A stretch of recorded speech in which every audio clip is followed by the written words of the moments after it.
Year ago, the entire underworld shook after hearing one terrifying piece of news. The Wolf King was dead. The man who ruled the deadliest assassin organization on Earth disappeared after a failed mission. And from that day onward, every major force celebrated because the monster they feared the most was finally gone. But what nobody knew was that the Wolf King never died. Severely injured and hunted from every side, he abandoned his old identity and returned to Huaxia under the name Jiang Hao. The outside world, he became nothing more than a pathetic live-in son-in-law looked down on by the Feng family, mocked by relatives, insulted by strangers, and treated like absolute trash. But behind that calm expression hides the most dangerous killer alive. While everyone thinks he's weak, Jiang Hao is secretly investigating the truth behind his parents' deaths and fulfilling his father's final wish. And the moment those hidden enemies reveal themselves, the Wolf King will unsheath his fangs once again. This city is about to learn a terrifying truth. The king of killers was never gone in the first place. The story begins from the Cell region in Africa. Here at nighttime, vultures are circling overhead and a full moon has emerged, casting an eerie glow over everything. This place looks less like a military installation and more like the entrance to hell itself. It is the most rampant region for global terrorism and has been termed the forbidden zone of death by governments around the world, the kind of place where even the locals lock their doors twice. Then we are shown a base completely made of iron, rusted and imposing, like a metal beast sleeping in the dark. At the entrance, two terrorists stand guard, probably dreaming of their paycheck or wondering if this shift will ever end. But suddenly, behind one terrorist, like a shadow given form, a killer appears. He places his dagger on that terrorist's neck, and in the next moment, he blows off his head, clean-cut, efficient, the kind of move that takes years to master and seconds to execute. At the same time, another killer slits the throat of the second terrorist and finishes. This all happens within just 1 second, the kind of synchronized violence that would make a choreographer weep with envy. Then after killing both of them, the second man calmly places that terrorist's head on the ground, because leaving body parts lying around is apparently just part of the job, and says, "Boss, something does not seem right. Why are there only 2 guards here along the way?" In response to this, the protagonist says, "Be careful, it really does not seem right." The target indicator shows that the item is just ahead. Then the MC and his companion both open the entrance door and peek inside. Inside, there is an empty space, the kind of empty that screams trap in every language. Then his companion says, "The item is over there. The thing they were searching for was right in front of them." Then they move forward very silently and carefully, like cats on carpet, and try to open the box. They succeed. Both of them carefully look inside to see what treasure awaits them. But suddenly the MC realizes something is terribly wrong. His blood runs cold. Inside the box, there's a time bomb with only 20 seconds left before it explodes, kind of surprise that ruins anyone's day. Then he tells his partner, Red Wolf, "We have to run quickly." But Red Wolf says, "Boss, you go first." And as soon as the MC moves out from the entrance, Red Wolf stays there. Seeing this, the MC says, "What are you doing? Hurry up. We have to get out of here quick." But Red Wolf says, "Boss, you should hurry. You must leave here first, otherwise neither of us will be able to get out." The MC shouts and calls Red Wolf's name, telling him to stop. But now it is already too late. Red Wolf has understood what the MC refuses to accept. Only one of them can survive. So he stays back to close the entrance and shouts, "Boss, you go." Then the timer reaches 0, and at the same time the entrance closes. Then a huge explosion happens, the kind that shakes the earth and leaves nothing but rubble and regret. Because of this explosion, the entire base gets completely destroyed. With this, news spreads across the dark web that Wolf King, who is the leader of the Wolf organization, failed his mission in a small African country and detonated explosive, dying with his body shattered to pieces. Along with this, people on the dark web start chatting among themselves. They are completely shocked, saying how the Wolf King, who is revered as a king of assassins in the assassin world, actually died. Another comment says, "The Wolf King is an S-rank assassin, the globally recognized pinnacle of combat power. What kind of mission did he even go on?" And one user comments, "What a pity. The Wolf organization will probably be thrown into chaos now." On the dark web, the news has spread that the Wolf King is dead. But in reality, the Wolf King is still alive. He comes out from the ruins, dust and debris falling from his shoulders, and says, "I am the Wolf King, revered by the assassin world as the unmatched king of assassins. Yet I encountered an accident during this operation. My teammate Red Wolf sacrificed his life to save me, allowing only me to survive. After this battle, I was heavily injured. However, during the repair and reconstruction of my meridians, I broke through my limit, connected all my meridians, and actually reached the legendary martial arts realm, the transformation realm, the kind of power-up that comes at a price no one should have to pay. Even so, the current me only wants to live the life of an ordinary person. No longer arrogant, I have cancelled my long-dormant life in the mortal world, like a 1,000-year-old turtle hiding my identity. However, there is still one thing that remains like a thorn in my heart, something I cannot let go of. I must complete it." Then the scene shifts to the station exit. After coming out of the station, the MC takes a deep breath. He feels a sense of freedom. There is a smile on his face and he looks up toward the sky, the smile of a man who has survived death and is still standing. Then after that, he goes to a taxi driver and tells him an address, number 33 Union. The taxi driver understands and says, "All right." After this, the driver starts driving the car fast and says to the MC, young man, judging from your accent, you are not from around here. Coming to visit relative. He also says, yeah, you could say that. Driver further says, trying to climb ties with the Feng family is not that easy, you know. In response, the MC says, oh. The kind of oh that means you have no idea what you're talking about. After some time, they arrive. There are many cars around and the taxi stops directly near the gate where 2 bodyguards are guarding the entrance, the kind of security that says we have something worth protecting. Then the MC is trying to take out money. But the driver says, no rush, I will wait for you. You can pay for the round trip together. In response, the MC says, what do you mean? Then the driver says, you will find out soon. The MC gets out of the taxi and starts walking toward that big gate. And while going, he says, looks like the Feng family has a joyous occasion today. The driver is still sitting in the taxi and whispers, today is a big day for the Feng family, dressed so shabbily. You are obviously here to climb the social ladder with the Feng. If you can even get through the Feng family gates, I will streak naked around Hanjin. The confidence of a man who has never seen a wolf in sheep's clothing. The MC stands in front of the Feng residence and seeing this place he says, this is indeed the place. Then he starts thinking, I need to fulfill my father's dying wish as quickly as possible and then go investigate the incident from back then. That means the MC has come to fulfill his father's last wish, promise made to a dead man, the heaviest kind of promise there is. But then the guards stop him right at the gate and ask, do you have an invitation? In response, he says, what kind of invitation? One bodyguard rudely says, you are not here for the banquet. Then what is your business? So the MC puts his hand into his pocket and says, I am here to see Uncle Feng. Then he shows a photo in which there is a picture of his father and his uncle and says, the man in the photo is my father. As soon as the bodyguards see the photo, they get a little confused and say, there is definitely a resemblance. Then the protagonist takes out another proof, a small box, and says, once Uncle Feng sees the medal of my father, he will naturally understand my identity. As soon as the bodyguard hears this, his tone changes and he respectfully takes that medal. That medal is kept inside that small box and he says,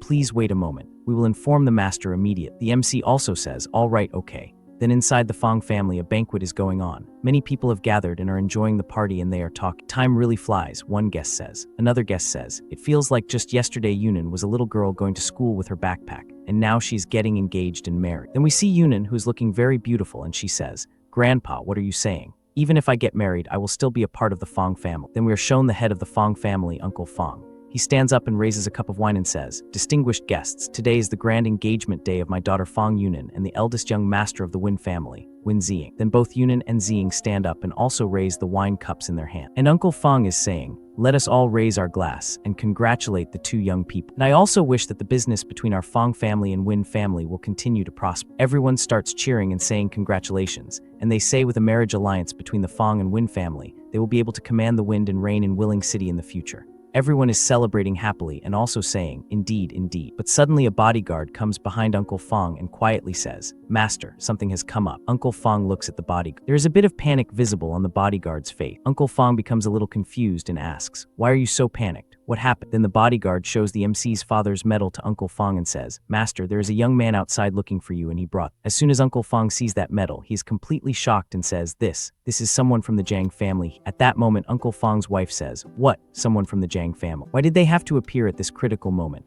And Uncle Feng's daughter becomes surprised and asks, Mom, what Jiang family? Why did your expression change so drastic? Then her mother explains, back in the day, your father arranged a childhood betrothal for your sister with the Jiang family son, Jiang Hao. As soon as the daughter hears this, she's completely shocked and says, what? Then she says to her grandfather, Grandfather, if the visitor really is the son of the Jiang family, you must stand up for my sister. You cannot let her marry a stranger. Then her grandfather says, all right, don't panic. Jiaming, you go take a look for it. Before leaving, Uncle Feng says, you all stay here and entertain the Wen family for a bit. I will go see the visitor. His wife says, okay then.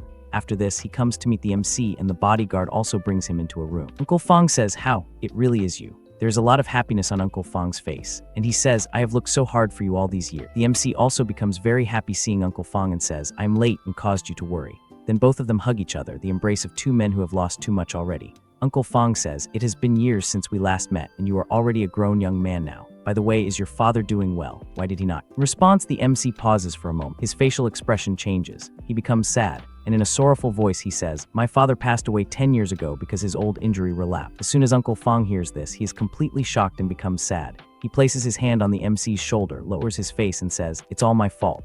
Back then, if it were not for saving me, he would not have been injured. Howie, you must have suffered a lot these past few years. The MC says, it's fine, it's all in the past. He further says, by the way, Uncle Feng, I came this time to fulfill my father's dying wish. He told me to come find you, saying that once I found you, everything would become clear. After hearing the MC's words, Uncle Feng becomes serious and says, your father's dying wish, I understand, it's just that right now.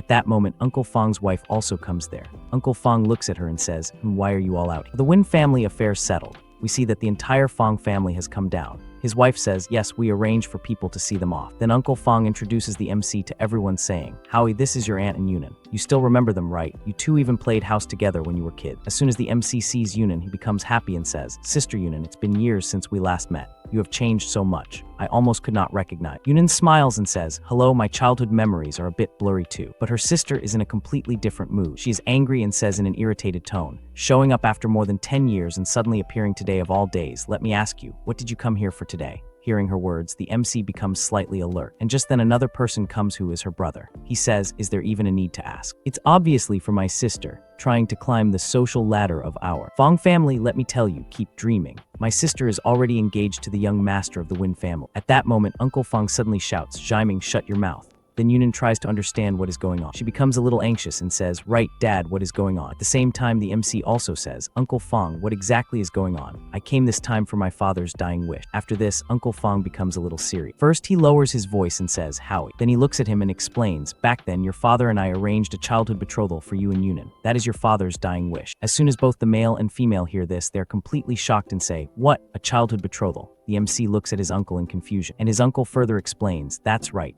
This is the agreement I made with your father in the past. Consider it a promise." Now the MC understands everything. He starts thinking, so my dad's dying wish was the childhood betrothal. Once you enter the martial world, it is as deep as the sea. Getting married now will only harm myself and others. Then he says, "Uncle, if this is my dad's dying wish, then I wish to cancel this marriage." But the girl's brother does not stay quiet. He shouts, "You rushed over here today just because you found out that my sister and the young master of the Win family are getting engaged, didn't you?" And the girl also says, "That's right. You are just afraid you won't be able to climb the social ladder of our family." At the same time, Uncle Feng is completely shocked and says, "What?" The girl's brother is still shouting, "He is just a beggar. What right does he have to be my brother-in-law?" His father scolds him, impudent. "Apologize to Howie immediately. See how I teach you a lesson." He even raises his hand to hit, but his son says, "Dad, hit me. Then if you have the heart to marry my sister off to a beggar, then just beat me to death." But before the slap can land, his sister steps in front to protect him and says while crying, "Dad, do you really intend to cancel my engagement with the Win family and make me marry Jiang Hao?"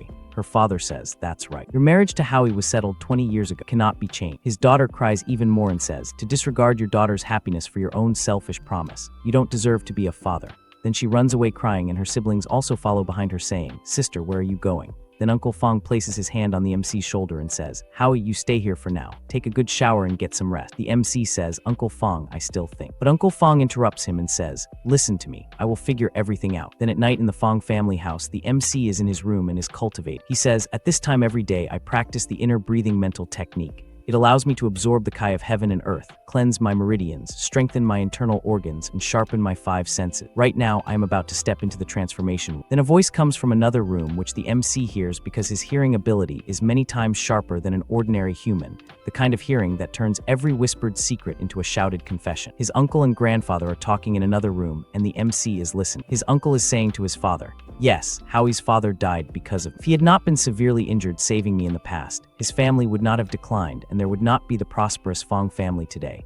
Dad, if I break my promise and cancel the engagement, can I still be considered human?" His father replies, "By doing this, you are fulfilling your original promise, but you are making Yunan suffer." Uncle Feng says, "Yunan is my daughter. She will surely understand her father's difficulties in the future." His father says, "Right now, everyone in Willing City knows about the marriage alliance between our Feng and Win families. Canceling the engagement now will definitely trigger the Win family's fury." Feng says, "I will find a way to deal with it." His father says, "I can agree to this marriage, but on 3 conditions. Uncle Feng asks, "What kind of conditions?" His father replies, "First, a 3-month period to observe his character. Second, you cannot help him from the sideline. Third, he must become a live-in son-in-law of our Feng family." Hearing this, Uncle Feng is a little shocked and says, "A live-in son-in-law? Will Howie agree to that?" His father says, "Our Feng family holds a prominent status in Willing City. How could we marry off our eldest daughter to a poor boy with absolutely no back?" Then Uncle Feng agrees and says, "Fine, since that's the case, I will go talk to Howie." Meanwhile, in the other room, the MC continues cultivating while listening to everything. He understands everything and thinks, "Uncle Feng has put a lot of thought into this for my sake. I cannot make things difficult for him anymore." After this, his uncle comes near his room, knocks on the door and asks, "Howie, have you thought it through?"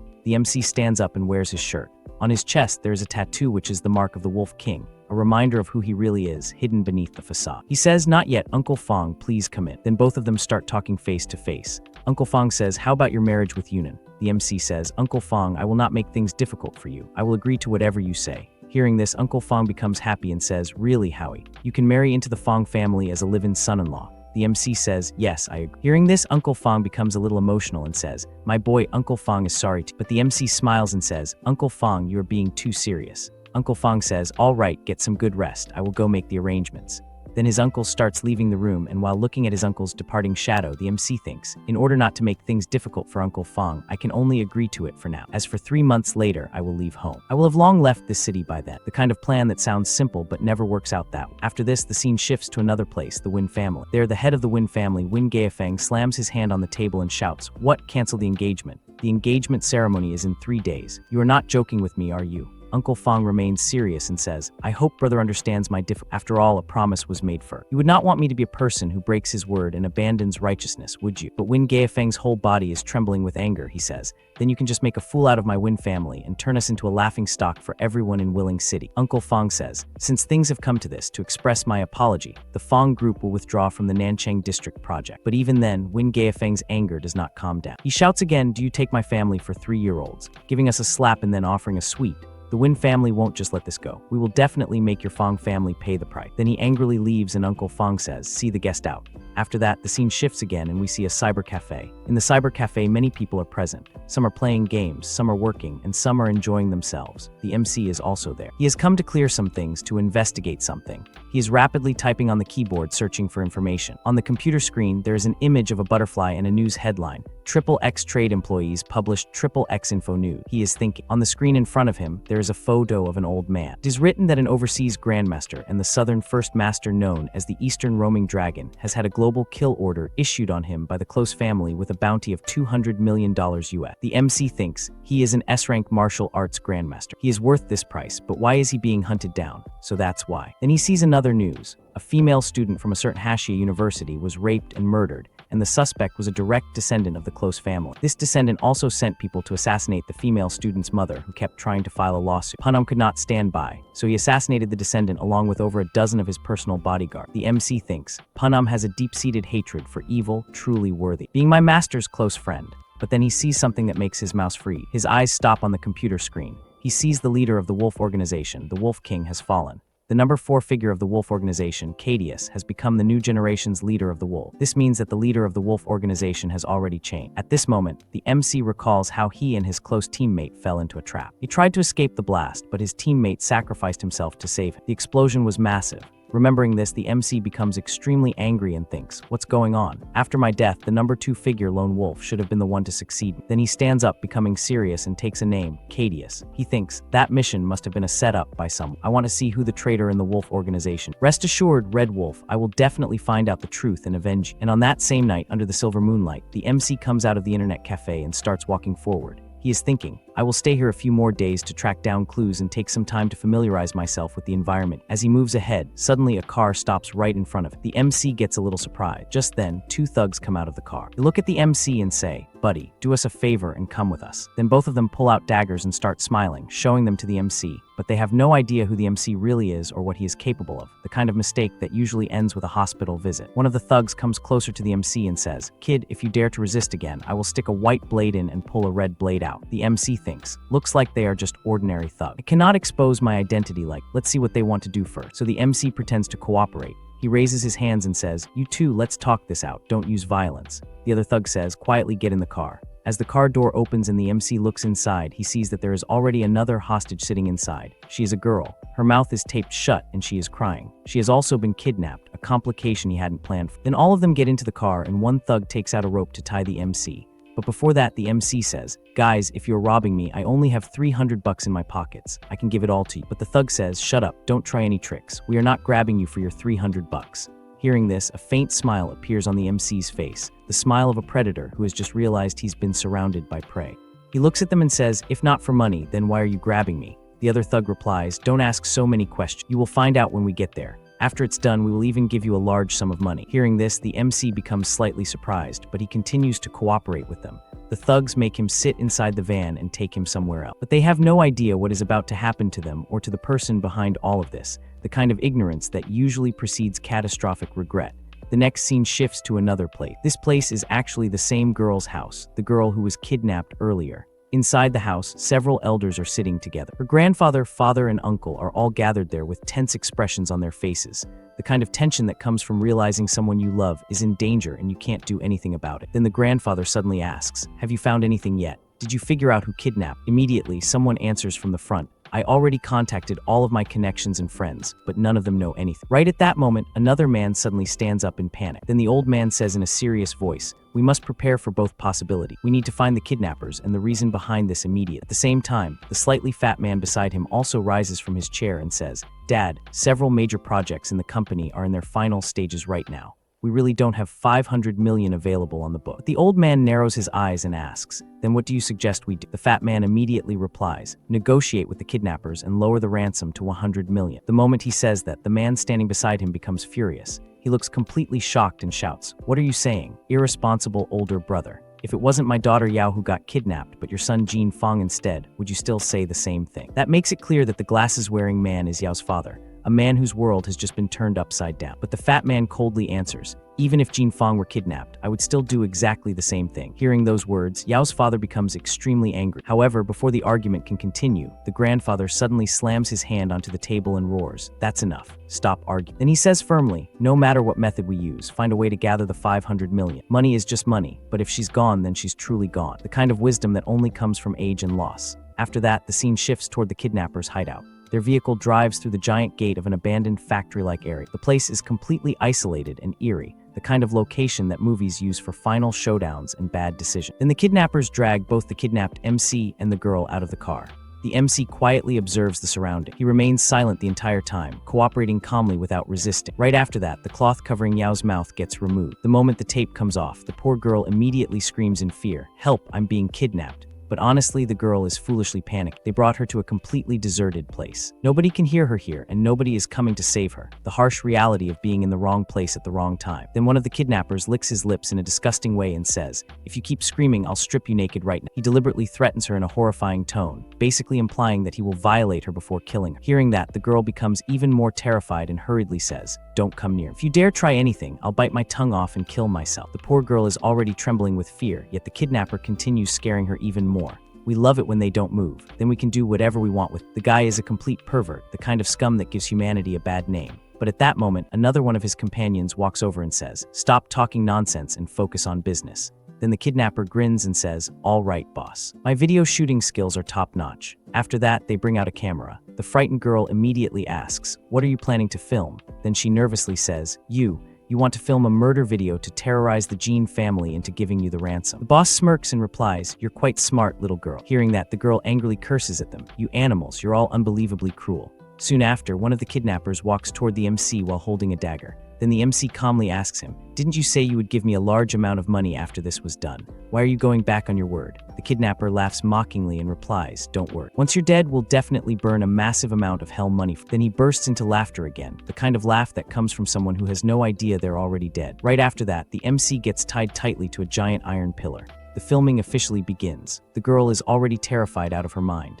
She hurriedly tells the MC, "Hurry and beg for mercy, otherwise they'll kill you." But instead of feeling threatened, the kidnapper becomes even happier and says, "You're actually not afraid. I respect you as a real man. I can help pass on your last words, but it won't be free. You'll have to give me all your money." Even at a time like this, the bastard is still obsessed with money. Just how poor and greedy is this guy? Then the MC coldly says, "I did not want to resort to killing. Why must you court death?" The kidnapper immediately bursts out laughing. Is this guy really a complete idiot, bargaining shamelessly at death's door?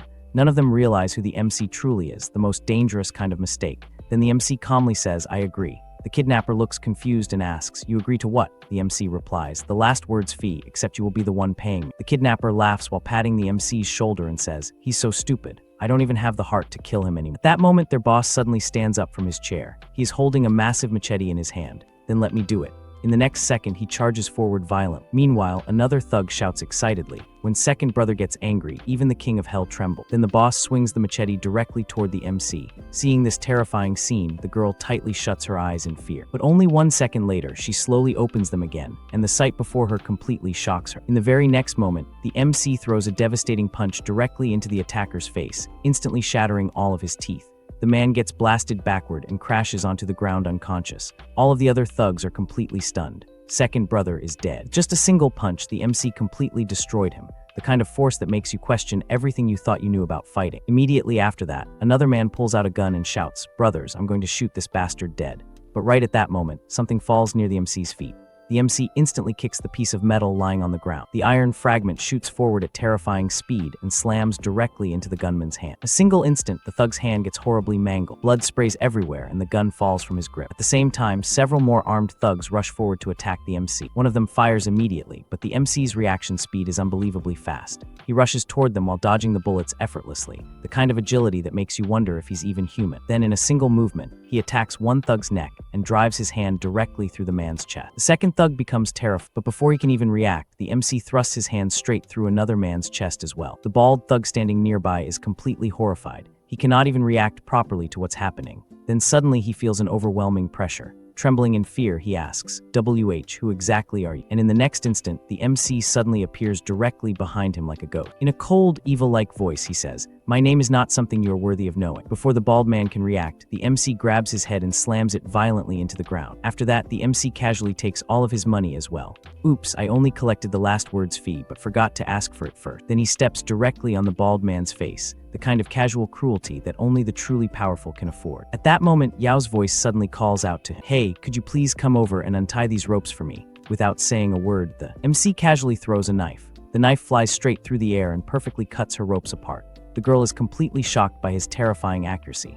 After that, the MC immediately starts walking away without saying much. From behind him, the girl hurriedly says, "Thank you." But the MC coldly replies, "There is no need to thank me. Don't tell anyone I was here." He clearly wants to hide his identity, the mark of a man who lives in the shadow. After saying that, the boy simply leaves. Sometime later, police and emergency vehicles arrive at the scene. Yao has already been rescued and is now sitting beside an ambulance wrapped in a blanket. Soon, her grandfather and father arrive as well. The moment her grandfather sees her safe, he becomes emotional. The girl immediately runs into her grandfather's arm. Tears fill her eyes as she cries uncontrollably, the release of all the fear she had been holding in. At that moment, a police officer walks over and asks, "Miss Jean, what kind of person killed these kidnappers and saved?" The girl first wipes the tears from her eyes before replying, "He was masked. I didn't see his face." The officer continues, "Then what was his build like?" The girl calmly answers, "Chubby and short. He should be a middle-aged man in his 40s. From behind her, the grandfather nods and supports her statement. Yes, she's protecting her savior, even from the law, a debt of honor she intends to repay. After that, the scene shifts once again. Very late at night, the girl has already returned home. Her grandfather is now sitting across from her. Then the old man slowly begins questioning, "Yao Yao, I watched you grow up. I understand your temperament and personality better than anyone. You lied to the police today, didn't you?" The girl lowers her head slightly and says, "I actually saw my savior's face, but he saved me. I cannot repay kindness with betrayal and enmity." The grandfather nods slowly and says, "It is naturally a good thing that you kept your promise and understand how to repay kindness." Then his expression becomes serious. "But Grandpa also needs to remind you, our Jean family is a prestigious family." It's still unclear whether that savior rescued you out of pure confidence or if he has some alternative motive. The girl quietly responds, "Grandpa, I understand." The old man then says gently, "You've had a difficult day today. Go back to your room and rest early." After that, the girl returns to her room. She closes the door behind her and leans against it silently. Then she falls deep into thought. Did he really have some alternative motive in saving? Meanwhile, after Yao leaves, another man walks over toward the old man and says, "Elder Jean." The old man immediately orders, "Starting tomorrow, you will personally be responsible for protecting Yao's safety. There cannot be a single mistake." The man respectfully nods. "Rest assured, Elder Jean.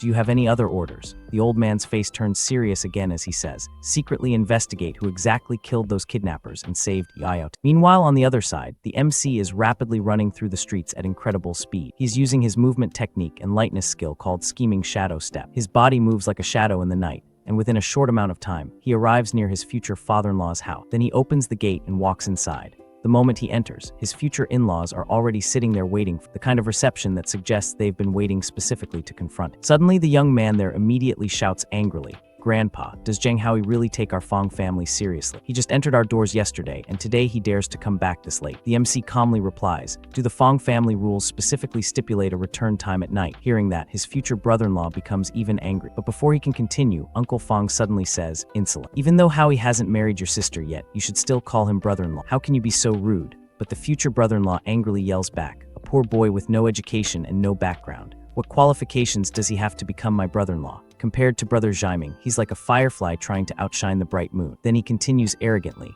"You probably don't even know this, do you? Brother Zhaiming's godfather is the leading authority of Willing City's underworld, Lord Lei. Right now, our Feng family has made the Win family a complete joke throughout Willing City. Do you think Lord Lei won't help his own godson get revenge?" Uncle Feng's expression turns serious. As he says, the underworld rumors are almost certainly true. After saying that, his son snorts coldly and storms away from the room. At the same time, Aunt Feng also glances coldly at the MC before leaving as well. Only Uncle Feng stays behind. Then he walks over, pats the MC's shoulder and says gently, "Howie, don't take it to heart.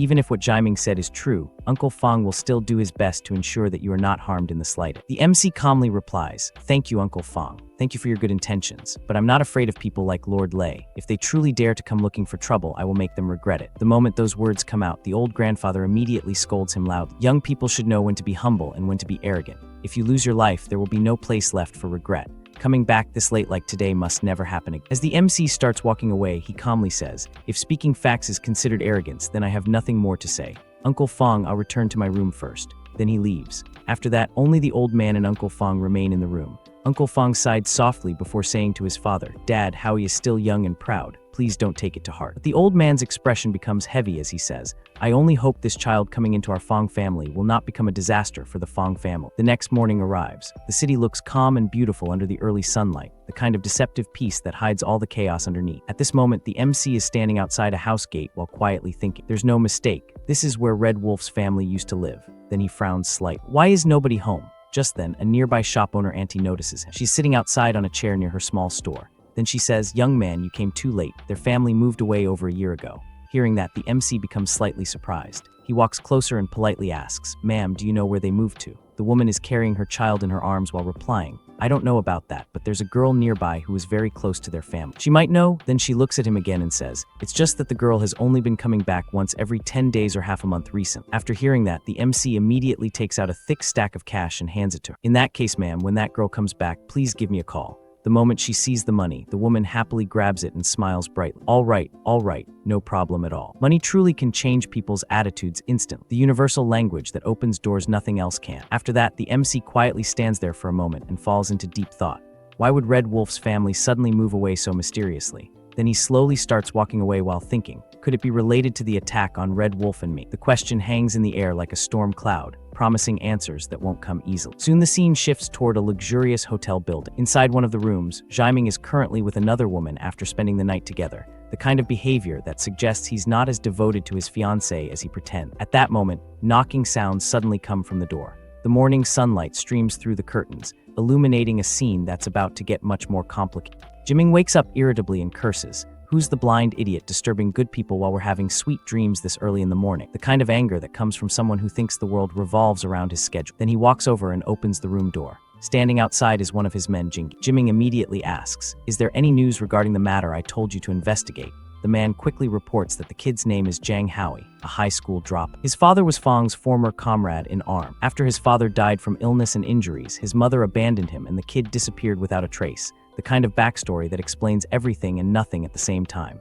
Then he continues, "Rumors say he smuggled himself overseas to work illegally. Since he suddenly appeared now, he must have found out about your engagement with Miss Feng." The moment Jiaming hears that, his face twists with rage. He clenches his fists tightly and grits his teeth while saying, "That lowlife trash is worse than a toad. He's a cockroach, a piece of shit." The insults keep coming, each one more desperate than the last. Then Qingzi asks coldly, "Young Master Win, how about I quietly finish him off?" But Jiaming waves his hand and says, "Let's try peaceful measures before resorting to force. I want to go see Yunan first." The kind of restraint that won't last very long. Soon after that, Jiaming arrives to meet Yunan.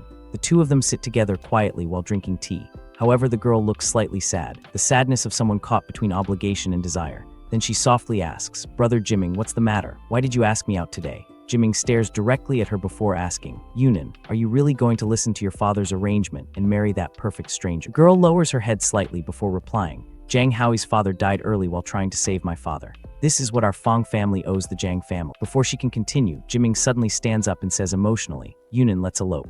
Once everything is done, we can come back later." But Yunan immediately lowers her head even more and softly says, "No, that would make my dad look unrighteous. My father values promises more than anything. Doing that would basically kill him." The weight of filial duty crushing the wings of love. Zia clenches his teeth tightly. "Then what about me? If the Win family's engagement gets broken off by the Feng family, wouldn't that become the biggest joke in all of Willing City? Tell me who will compensate me for that."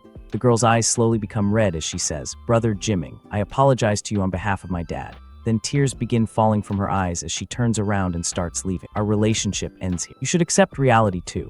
Jiaming remains standing there while grinding his teeth in anger. But then he suddenly picks up his phone, dials a number, and coldly says, "Qingxi, execute Plan B." But what exactly is Plan B? Nobody knows yet, the kind of mystery that usually ends with someone in a hospital. After that, the scene shifts once again. Late at night, the MC suddenly receives a call from the same shop owner lady. Excitedly, she says, "Young man, come quick. That girl is back." The moment the MC hears that, he immediately replies, "Thank you, ma'am, I'll be right there." After hanging up, he quickly changes clothes and rushes downstairs. At that moment, Uncle Feng is downstairs drinking tea. Seeing him leave so late, Uncle Feng asks, "Howie, where are you going at this hour?" The MC calmly replies, "Uncle, I'm going out for a run." At midnight, the kind of excuse that fools no one but is accepted anyway. Then he immediately leaves. Outside, he stops a taxi. The driver asks, "Buddy, where are you headed?" The MC answers, "Ping Road." The driver nods, "All right, get in." But the moment the MC enters the taxi, he notices another rough-looking man already sitting inside. Then the taxi driver awkwardly explains, "Sorry, buddy. The taxi industry is in a slump right now, so I'll be picking up another passenger along the way."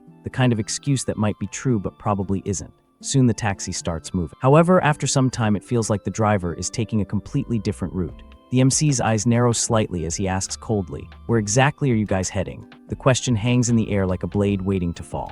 Inside the taxi, the main character looked confused as he questioned the three guys riding with him. He asked, "We're just giving this big guy a ride home. His place is really out of the way. This doesn't look like Nanjing North on Menjiang Road at all. What is this place? Who are you people, really?" The thug in the front seat turned around with a smirk that could curdle milk and replied, "Fine, we'll be straight with you. Our boss wants to see you. Relax, we're almost there." The kind of relax that means exactly the opposite of relax. Taxi pulled up to a massive, luxurious mansion illuminated against the night sky. The kind of place that screams, "I have money and I'm not afraid to use it to intimidate." As our MC stepped out of the cab, the driver told him, "Boss's orders, you go in alone." Unfazed, the MC walked toward the grand double doors where a burly guard warned him, "Don't worry. As long as you behave, our boss won't lay a finger on you." The MC confidently pushed the doors open, stating, "I'd like to see who's so eager to meet, because when you've got nothing to lose, you've got nothing to fear."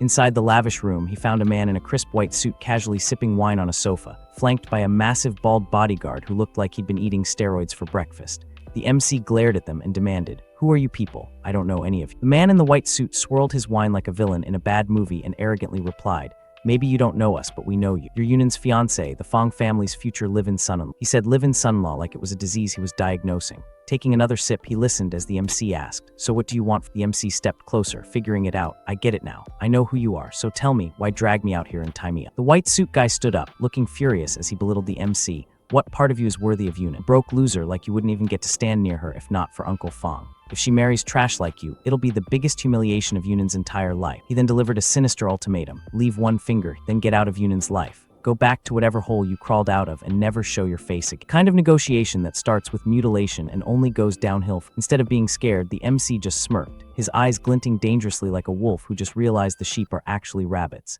He challenged, "And if I refuse?" The white suit guy lost his temper, shouting, "Then don't blame us for getting rough. Kaingzi, teach him some manners." The massive bald bodyguard, Kaingzi, angrily cracked his knuckle, the sound of someone about to make a terrible mistake. Wan Jiming, the guy in the white suit, watched in absolute horror as the bowing thug revealed to him, "Aren't you Zairosu, Uncle Feng's driver and bodyguard? The head of the family saw you rush out and worried you might be in danger, so he sent me to shadow you." The plot twist no one saw coming, not even the guy who planned the kidnap. Wan Jiming was left trembling, sweating bullets and looking completely pathetic as the scene implied he had wet himself in fear, with a sensor icon conveniently placed over his body, quietly whimpering, The mighty had fallen and fallen hard. The MC glared back at him with glowing red eyes, realizing the setup.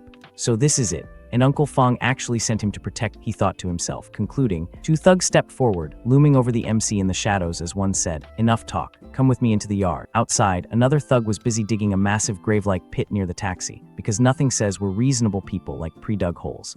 As the MC stood near the edge of the freshly dug earth, the thug with the shovel taunted, "Kid, the road to heaven is wide open, but you didn't take. Hell has no gate, yet you chose to break in." Bald thug and his buddy stood behind the MC, threatening, "You jumping in yourself, or do we have to toss you?" The MC simply facepalmed and sighed, "I had no intention of killing anyone. Why are you so desperate to die?" The confidence of a man who knows exactly how this is going to end. Enraged, the thug raised his shovel high to strike him from behind, screaming, "You're still mouthing off when you're about to die. Go to hell." In a flash of shadowed action, the MC effortlessly dodged the attack. With brutal force, he intercepted the strike, sending the thug flying backward with a censored burst of blood, the kind of hit that makes you reconsider all your life choices. A third thug tried to ambush the MC from above, but without even looking, because he's that good, the MC launched a powerful backward kick, sending the airborne attacker flying across the yard like a ragdoll. Trying to salvage their pride, the bald guy and a knife-wielding thug stepped up, declaring, "Didn't think you had some move, but this is as far as you go. Drain this punk's blood and let him lie here waiting for death." Another thug immediately lunged at the MC with a sharp spike,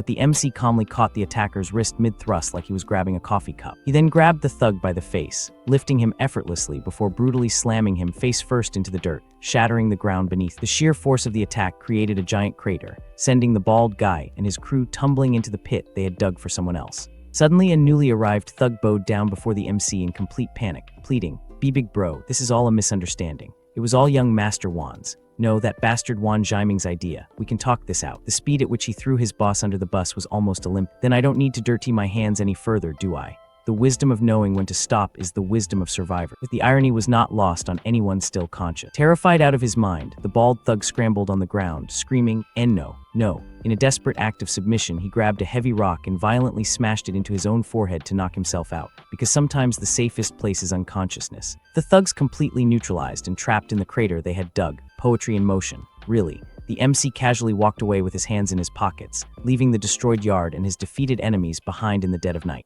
MC's just been wandering around quietly doing chores, and by chores I mean he buried all the bodies in a pit, covered them with dirt, and is now just sitting on a chair on top of the buried corpses completely relaxed. Sayu is face down on the ground nearby like a forgotten side character. Sayashu slowly regains consciousness, still dizzy, and the first thing MC says is, "Sashu, you drove here, right?"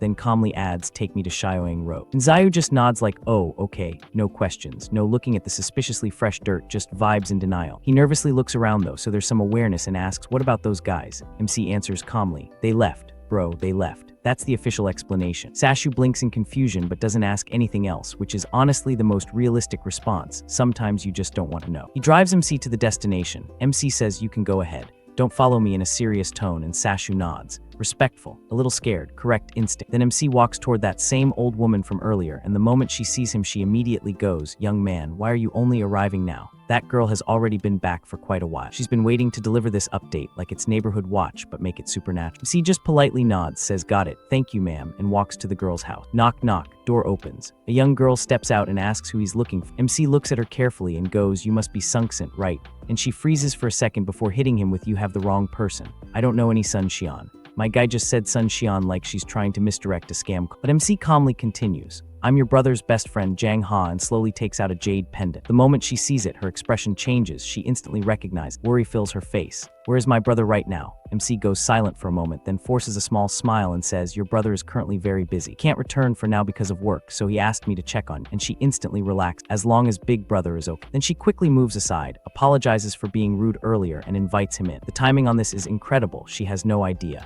The moment MC steps inside, he notices an old woman lying sick in bed, looking extremely weak. He frowns slightly. "Why don't I see your younger brother, son?" The girl's expression immediately dark, lazy. But before she can finish, someone suddenly rushes in panic, some young man named Dong Gi, yelling, "Sister Zen, this is bad. Something happened to brother Lei." The girl tells him to calm down and take a breath first. She's somehow the most composed person. He then asks what happened. Dong Gi explains that brother Lei's business was doing perfectly fine, but another boss in the fresh produce market came looking for trouble, claimed Lei was monopolizing the market, demanded 1 million in compensation, and told him to get out. Lei refused. They started arguing, and then Dong Gi's face turns ugly as he adds, "Who knew the person backing them would be Black Panther?" The moment the girl hears that name, her face goes pale. This is somehow the 7th time this week a random antagonist has been named after an animal. Scene shifts. Now the three of them are sitting inside a van. As they drive, the girl explains everything. A year and a half ago, their mother became seriously ill, so Sunlei had no choice but to take a high-interest loan from the black market. She clenches her fists, but they tampered with the loan contract, and now they can't even afford the interest anymore. Her voice turns bitter as she says, "Black Panther runs the loan shark business." The van stops in front of a luxurious entertainment venue called Passion Flying Bar, which sounds like a name someone thought was cool at 2 a.m. and never questioned. They step out. MC tells Dong Gi to wait outside. Dong Gi hesitates, but the girl quickly says it's dangerous inside. Dong Gi, just listen to brother Jiang. Reluctantly, he agrees. Then MC and the girl enter the bar. The moment they step inside, countless eyes turn toward them. The atmosphere is chaotic. Music blasts loudly, women laugh while spending other people's money. Cash flies through the air, drinking, shouting, fighting, everything mixed together. Nearby, a brutal fight is happening. One muscular man beats a bald man badly, before finally knocking him down, and cheers instantly erupt. Meanwhile, inside a private area, loud laughter echoes. A bald man sits comfortably on a sofa puffing on a cigar, and across from him sits a well-dressed man in a suit calmly drinking wine. The bald man grins arrogant. "Old Jen, I heard the karate master you hired from Japan at a huge price is pretty strong, right?" The suited man smiled. "He really is." Just then, one of the bald man's lackeys rushes over. "Brother Bao, son's sister is here." The bald man waves lazily. Let her in. The thug brings both the girl and MC over. The girl immediately bows respect. Brother bow. The bald man leans back arrogantly. Cut the crap. Pay the money or say goodbye to Sunlay's tendon. MC calmly steps forward. Brother bow, we're here to resolve the debt issue. There's no need for violence. Instantly, one of the thugs steps up aggressively. Kid, are you tired of living? How dare you address Brother Bao like? But before he can act, Brother Bao suddenly stands up and says, wait. He slowly walks toward MC, cigar still in his mouth, looks him up and down and goes, fine. Tell me, how exactly do you plan to resolve this? His tone turns threatening. If I'm not satisfied, you'll die miserably. MC remains completely calm. Loan sharking is illegal. Lei never borrowed that much money. I'll give you 50,000 and we write off the debt. As for illegally kidnapping him, if you apologize to Sunlay later, we won't pursue the matter further. The moment Brother Bao hears this, he bursts out laughing. Haha, you've got guts. Then his face darkens. I, Black Panther, have been in the underworld for over a decade. No one has ever dared insult me like this. MC calmly replies, if I win, the debt is completely written off, right? Brother Bao laughs again. You're arrogant. He points toward the arena. If you actually win, not only will the debt disappear, I'll kneel and call you grandpa. Soon the whole group heads toward the underground boxing arena. The girl looks nervous. She has no idea how strong MC really is. Meanwhile, Brother Bao grins proudly. He also has no idea what kind of nightmare is about to hit. MC steps into the fighting arena. His opponent immediately mocks him. Come here, little brat. The referee steps forward. Begin. The opponent moves first with a heavy punch flying straight toward MC. The girl instantly panics and shuts her eye, but the next moment, MC suddenly appears in midair. Bang! The opponent smashes violently into the corner wall instead, clutching his head in pain as blood slowly trickles down. Meanwhile, MC stands on the opposite side, smiling calmly, almost teasing him. The man's eyes instantly turn red with rage. Roaring furiously, he charges at MC once again. And MC remains completely calm. My guy didn't even break a sweat. This is going to be a very short fight.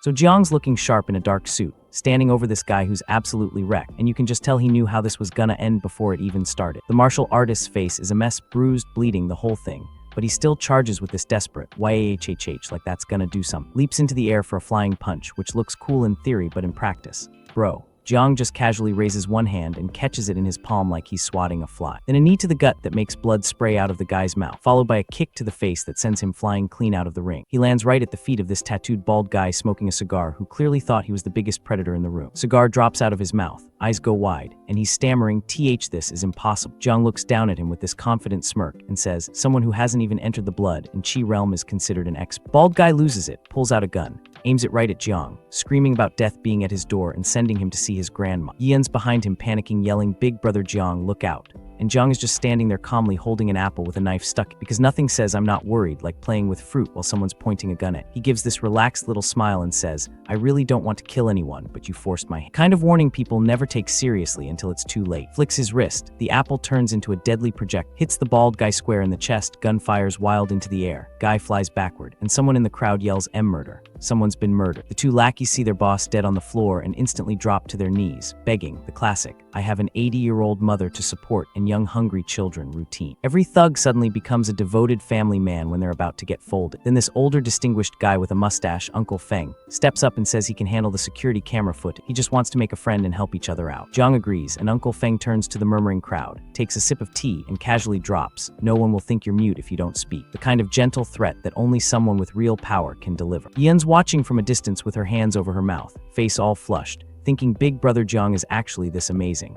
Meanwhile, Uncle Feng's watching Jiang with this calculating smirk thinking, oh, not simple at all. Next day at the Feng family estate, everyone's gathered around this huge breakfast spread, but the atmosphere is tense. The kind of tension that makes expensive food taste like card. The younger sister-in-law is angrily stabbing her food, glaring, complaining that her sister's been staying at a hotel because of it. Jiang just stands up, says, I'm full, I'm going out for a walk, and walks toward the doors while she's watching his back, vowing to make him get the hell out of their house. The confidence of someone who has no idea what she's dealing with. Uncle Feng catches him in the hallway with a brown document folder, says Yian needs it urgently. So Jiang heads to this massive glass building, walks into the lobby, tells the receptionist he's delivering a document to President Feng, and she guides him to the elevator. Then this tall guy in a trench coat, sunglasses, and a cap steps out of the elevator and brushes right past him. Jiang's eyes narrow and this fierce red glint flashes across his pupil, assassin instincts kicking in. He looks back at the guy walking away and instantly recognizes him. Black Phantom, an international A-rank assassin, notorious rapist. He's thinking, why would someone like that come to Wuling? Could he be here hunting for women? The elevator doors close in front of Jiang, and that's where we're at. So Jiang Hao walks into this modern, sunlit office holding a brown folder, and Yian's sitting at this sleek, curved desk with her back, doing the whole power pose thing that says, "I'm important, and you should probably not." She turns around looking annoyed, wearing this elegant off-the-shoulder pink top and pearl necklace like she just stepped out of a fashion magazine right before an argument, and she hits him with, "I hope you can knock first next time and wait for permission before entering." Corporate politeness, that's really just a fancy way of saying you're not welcome. Jiang Hao doesn't even flinch, just steps forward and hands over the folder saying, "The documents you asked for," like it's nothing. No apology, no explanation, just business. She takes them with a slight frown and tells him he can leave now, the dismissal clear as day, but he's not the type to take hints.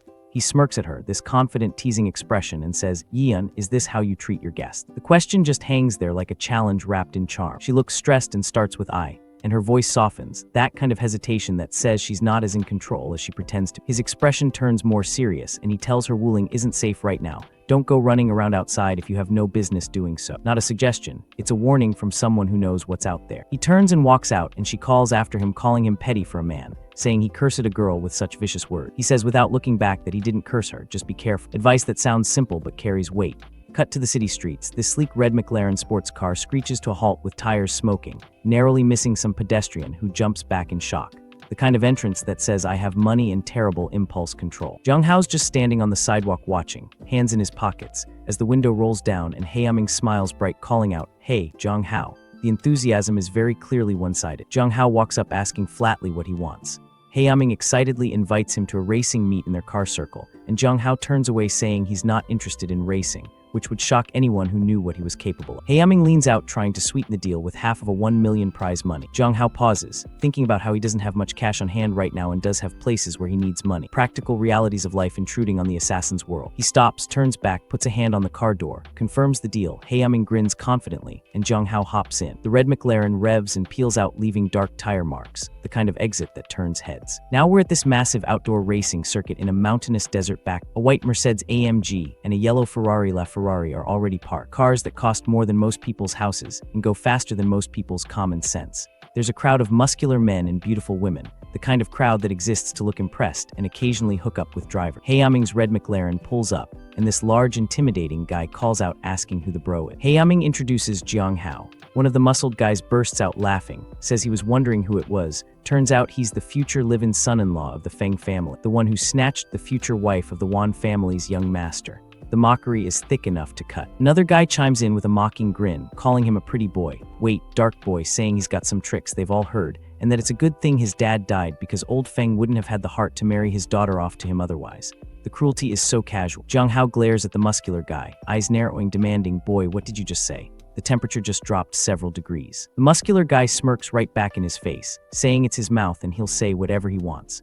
The confidence of a man who has no idea he's standing next to a volcano about to erupt. Jiang Hao doesn't flinch, just says, "Very well." Two words that sound like a promise. Heiyaming steps in trying to defuse, pulling Jiang Hao aside, whispering that the guy is Lord Lei's illegitimate son, Lei Ziohu, not to be messed with. Jiang Hao's gaze stays fixed on the target, a dark smirk forming as he murmurs, "So it's him." Perfect. The kind of perfect that means someone's about to have a very bad day. Lei Ziohu is leaning on his car window, flexing his massive tattooed arms, sneering about how they've got some nerve asking to start with, and he'll let them watch the consequences of offending Lord. The arrogance of someone who's never met their match. Inside the red McLaren, Jiang Hao asks who the other one is, and Heiyaming says that's Jin Shixuan, young master of the Jin family, an acknowledged racing expert, a title that means nothing to someone who's faced death on every continent. Jin Shixuan is sitting in his car looking incredibly bored and arrogant, resting his head against the seat with a dismissive HMP8, the complete disinterest of someone who thinks he's already won. The three supercars line up on a winding mountain road, this woman in a crop top and shorts standing in front with two red flags shouting, "Ready." The kind of start that separates the drivers from the passengers. She drops the flags, counts down, slams her hand on the hood of the red McLaren, and the cars launch forward with a deafening roar. The sound of horsepower and poor life choices. The yellow Ferrari takes an early lead, drifting sharply around the first corner. The three cars tear up the mountain pass, tires screeching around this treacherous cliffside turn. The yellow Ferrari stays in front, red McLaren and white Mercedes following close. Inside the red McLaren, Heiyaming's gripping the wheel, sweat on his brow, grumbling that if they keep running like this they'll come in dead last, asking why this guy is slowing down to yield, saying he must be trying to mess with him on the track. The paranoia of someone who's been burned before. The cars race dangerously close to the rocky cliff face. Heiyaming complains that the lunatic in front wants to play them, that getting a placement will be hard enough, let alone getting down the mountain unscathed. Jiang Hao, just sitting calmly in the passenger seat, retorts, "Don't just talk, if you're so good, you drive." Then he casually reaches across, shoves Hae-young toward the passenger seat, says, "Get in the back, I'll drive." Hae-young panics, flailing, looking absolutely terrified, screaming, "Are you fucking sick in the head? Are you looking to die?" A reasonable response from someone who just lost control of their vehicle to a man they barely know. Unbothered, Jiang Hao takes the wheel, grabs a bottle of water, and starts drinking it casually while steering with one hand. The kind of casual confidence that separates legends from lunatics. Hae-young loses his mind, yelling that there's a W-shaped sharp turn 30 meters ahead, and he's drinking water while driving. The panic is justified, the response is not. The red McLaren suddenly accelerates, rushes up behind the leading cars, and Jiang Hao smirks, saying not to panic, because the good show is just beginning. Hae-young looks out the window with his jaw dropped, saying he originally thought he was a country bumpkin, but Big Bro actually knows how to drive. The realization hitting him like a ton of bricks. Inside the yellow Ferrari, Raizel, who looks in his rearview mirror, shocked to see the red McLaren catching up, cursing and wondering if Feng Hae-young actually improved. The kind of shock that comes from realizing your opponents aren't where you left. He grips the wheel with this wicked grin, saying at the next W-shaped turn, he's going to make him flip over. The confidence of a predator who doesn't realize he's become the prey. As they approach the dangerous turn, Raizel, who realizes the red McLaren is right on his tail, and calculates that there's not enough space to overtake. A reasonable assumption based on normal driving and sane people. The red McLaren suddenly jerks sideways, perfectly drifting the corner right beside the yellow Ferrari. The maneuver is flawless, executing a high-speed drift on the outer edge of the curve. The kind of move that makes professional drivers weep with envy. Someone watching marvels, saying this maneuvering and drift, even a professional racer can't compare. The admiration of those who recognize greatness.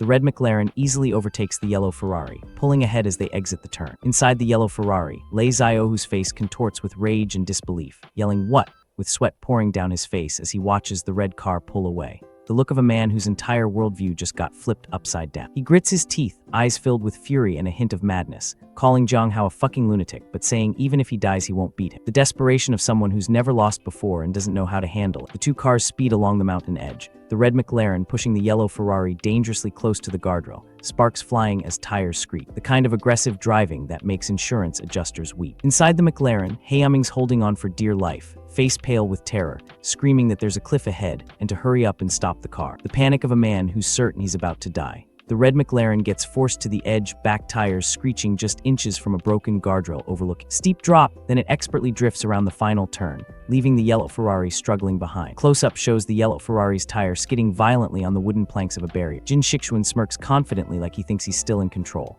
Then Jiang Hao's eye is shown in tight close-up, a glowing red energy trailing from his pupil as he focuses with lethal precision. The kind of focus that comes from years of hunting and being hunted. The car changed its direction towards somewhere else.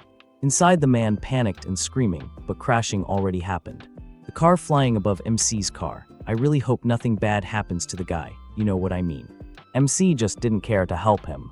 Inside red car, MC praising Hae-young's driving skills. He actually won the championship. Hae-young is just lodging and telling his cousin that he is well informed. It just so happens I am treating Brother Crow to a meal today. Come along, let's treat it as a celebration. On the other side of the line, cousin said there is no time like the present. Hurry over right now, kid. Like talking to his own boy. But the dude confused and asked about another day. He said he will treat him well, because in his car his brother-in-law, Jiang Hao, is sitting. To respose, cousin said to bring him also, cause he wants to see and meet this mysterious brother Hao. And our boy's friend inviting him to the meal. My boy didn't think twice and said no. But Hae-young didn't let him off that easily and says if he doesn't come, his cousin tells the relatives you're putting on airs. It will make my dad look bad, right?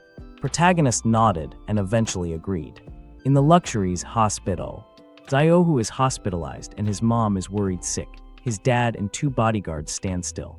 His dad burning with rage, thinking to himself, that kid from the Feng family dared to drive and injure my precious son. I will take both his legs. But his son denied it wasn't him. He saw it when he crashed. The one driving was our boy. His dad asked, is it really Jiang Hao? That live-in son-in-law of the Feng family really is something else. His dad thinks that he will make sure he doesn't live to see tomorrow's sun, and pointing his finger, his guard instructed everything.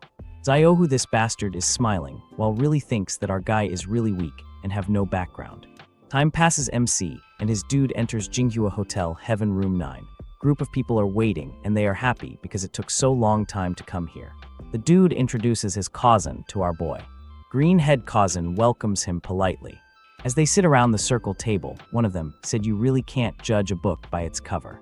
My guy thinks to himself that Feng family broke off the engagement with the Wan family, because they found alive in son-in-law who looks like Panen, but he didn't expect him to be so ordinary. This kid's ancestral graves must be emitting green smoke for this rooster to turn into Phoenix.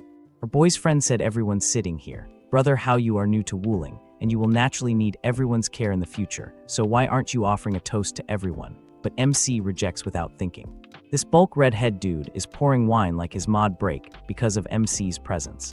The bottle is filled more than enough. Redhead thinks refusing to drink in front of me, Crow, means you are looking down on me, and passes the wine to the MC. The friend worries and encourages his brother to calm down, and this glass holds a full half gin. Maybe he will share with me. Greenhead grins, humming, this has nothing to do with you. Brother Crow is angry and saying anything more is just disrespecting Brother Crow's face. Internally thinking, Jiang, you scumbag. You ruined my marriage alliance between the Feng and Wan families, causing me to lose my business with the Wan family. I am definitely going to teach you a good lesson today. Our boy says, what happens if I drink this glass of wine? Redhead says that means you are giving me a crow some face while smoking. Redhead declares, you drink 1 glass, I will drink 1. If you drink 10, then I will match you 10 glasses. My boy puts a bottle of alcohol and drinks that in one go while Redhead wondering what is his plan. Then my guy finishes that and asks him do the same. People around in shock that bottle actually holds tree gin, but how drink it like it is nothing? Redhead is angrily asks if he is trying to scare him. And he drinks that also like crazy. But fortunately he didn't finish that in one go, and his dudes come to help him, but he just brushed them off. Greenhead scolds our boy, you hide your depths well. Having such a high tolerance for alcohol yet you keeping it hidden, do you think we are easy targets, playing us like fools? Even though you are my future cousin-in-law, I stand with reason, not family. Redhead says angrily, you son of a mother. You dare to play me, believe it or not, I will actually kill you right now. MC just casually saying you brought this upon yourself. But Redhead throws that bottle. The bottle coming and MC didn't flinch. He just dodges that attack like it is nothing, and casually throws the one on his head to Redhead. That perfect hit knock him on his head. Everyone stand warring if Redhead is okay, while Greenhead scolds MC like you dared to strike Brother Crow, you really tired of living right. Redhead shouts, damn it, call our guys over here. I will show him what hell looks like and also bring some weapons too. Meanwhile MC just eating his food and his friend worried and said, you have stirred up a huge mess, dude. This Brother Crow has so many underlings you cannot beat them all. Our boy mentions that he came here to eat. His stomach isn't full yet, so why he shouldn't eat right. That makes sense. The door bang opens, the group of people are coming in. Everyone in panic in that room except our boy. He is just eating like it is his last meal, while gang with their weapons staring at them. Helming was terrified because the man who just arrived was Ma Chong-chin, famous underground king, prominent scar across his face, walking straight for Brother Crow with genuine concern. Is your injury serious? You should get that bandage. But Brother Crow refused coldly. I don't need bandages. Kill that man right in front of my eyes. Ma Chong-chin agreed instantly and strode straight at the MC, face twisted with rage. How dare you offend my brother? Today I'm going to kill you. Swung his sharp weapon directly at MC's head, except MC caught the blade between 2 fingers, stopping it dead. Then he raised his head slightly, revealing his face. The moment Ma Chong saw it, his soul straight up left his body. Next second, he dropped to his knees and desperately begged for his life. Mr. Jiang, I had no idea it was you. Everyone present froze. The feared underground king kneeling and pleading. Unbelievable. Even Brother Crow was confused, shouting, what's wrong with you, Ma Chong? Did you take the wrong medicine? Ma Chong immediately glared at him and ordered him silent. Inside his head, he vividly remembered witnessing MC kill Black Panther in the underground arena and demolish that Japanese samurai. Plus, Master Jing had made it crystal clear after that incident. No one breathes a word about what happened there. MC calmly said, good thing you recognized me. Otherwise, your corpse would be lying here too. Ma Chong gratefully thanked him for sparing his life. MC waved him off, stand up, don't interrupt my meal, leave. Ma Chong respectfully thanked him again and prepared to bounce, but Brother Crow stopped. No one is leaving. Ma Chong turned and warned, Crow, you're making a huge mistake. You've picked a fight with the wrong person. If you want to live, leave this place immediately. He remembered Master Jing's order, absolute secrecy about the underground arena, but Brother Crow refused to listen, loudly announcing a 1 million reward for anyone who killed MC. That massive bounty shocked even Ma Chong's own companions, and tempted by the money, they stepped forward to attack. Before they could get close, Ma Chong himself attacked them and blocked their path. If you want to stay alive, leave quiet. Otherwise, whatever happens next isn't my responsibility. And if anyone dares disrespect Mr. Jiang again, they'll answer. Fear spread through the group. Ma Chong led his people away. Brother Crow also started leaving, but before exiting, he glared at MC and said through clenched teeth, this isn't over yet, just wait. Then he stormed out, Scene shifted elsewhere. A news report played on a mobile phone. Last night, one of the city's top 3 female middle school students was brutally murdered after being assaulted. The crime scene is located only 1 kilometer from the school. Police are making every effort to solve the case and urge women to minimize unnecessary outings to protect their safety. The report was being watched by the very man responsible for the crime. While casually drinking alcohol, he muttered, "Although yesterday's student was pure, she wasn't very exciting. More mature women are still better." Just then, he received a phone call. Someone asked if he'd completed his mission. The man replied he still hadn't found the person who killed his brother, Black Panther. "No matter what," he said, "I'll find that man and make him pay the price." Meanwhile, another man sitting inside a car spoke to him over the phone. "You really haven't been doing your actual work. You've been running around chasing women again. Wishing is the birthplace of martial arts, and nobody knows how many hidden masters are there. Be careful." Black Butterfly just sent the latest intelligence. The 3 S-rank assassins hired by the Chu family have already entered Wishing's territory. Hearing this, the man was visibly surprised. In that case, it seems Brother He won't be able to make a move this time. The person on the other end warned him again. "I'm warning you. She is currently the focus of the dark world. Don't become overconfident." The man casually replied, "Relax, I know exactly what I'm doing." Just then, someone knocked on his door. Maintaining full caution, he approached while holding a pistol fitted with a suppressor. After opening it, another man entered and respectfully addressed him as Second Master. "So I finally get to see you," the visitor said. Second Master nodded. "Come inside and talk." He immediately asked, "Tell me, who killed my brother?" The visitor answered, "It was a country bumpkin named Feng Wu. He's the living son-in-law of the Feng family." Second Master frowned. How strong could a mere living son-in-law possibly be? The visitor then showed him surveillance footage along with a photograph of Jiang Hao. "Of course, he can't compare to you, Second Master. However, this living son-in-law is quite handsome. People say his looks aren't inferior even to famous celebrity." The moment Second Master looked at the photo, vile thoughts crossed his mind. "Then I'll capture him," he sneered.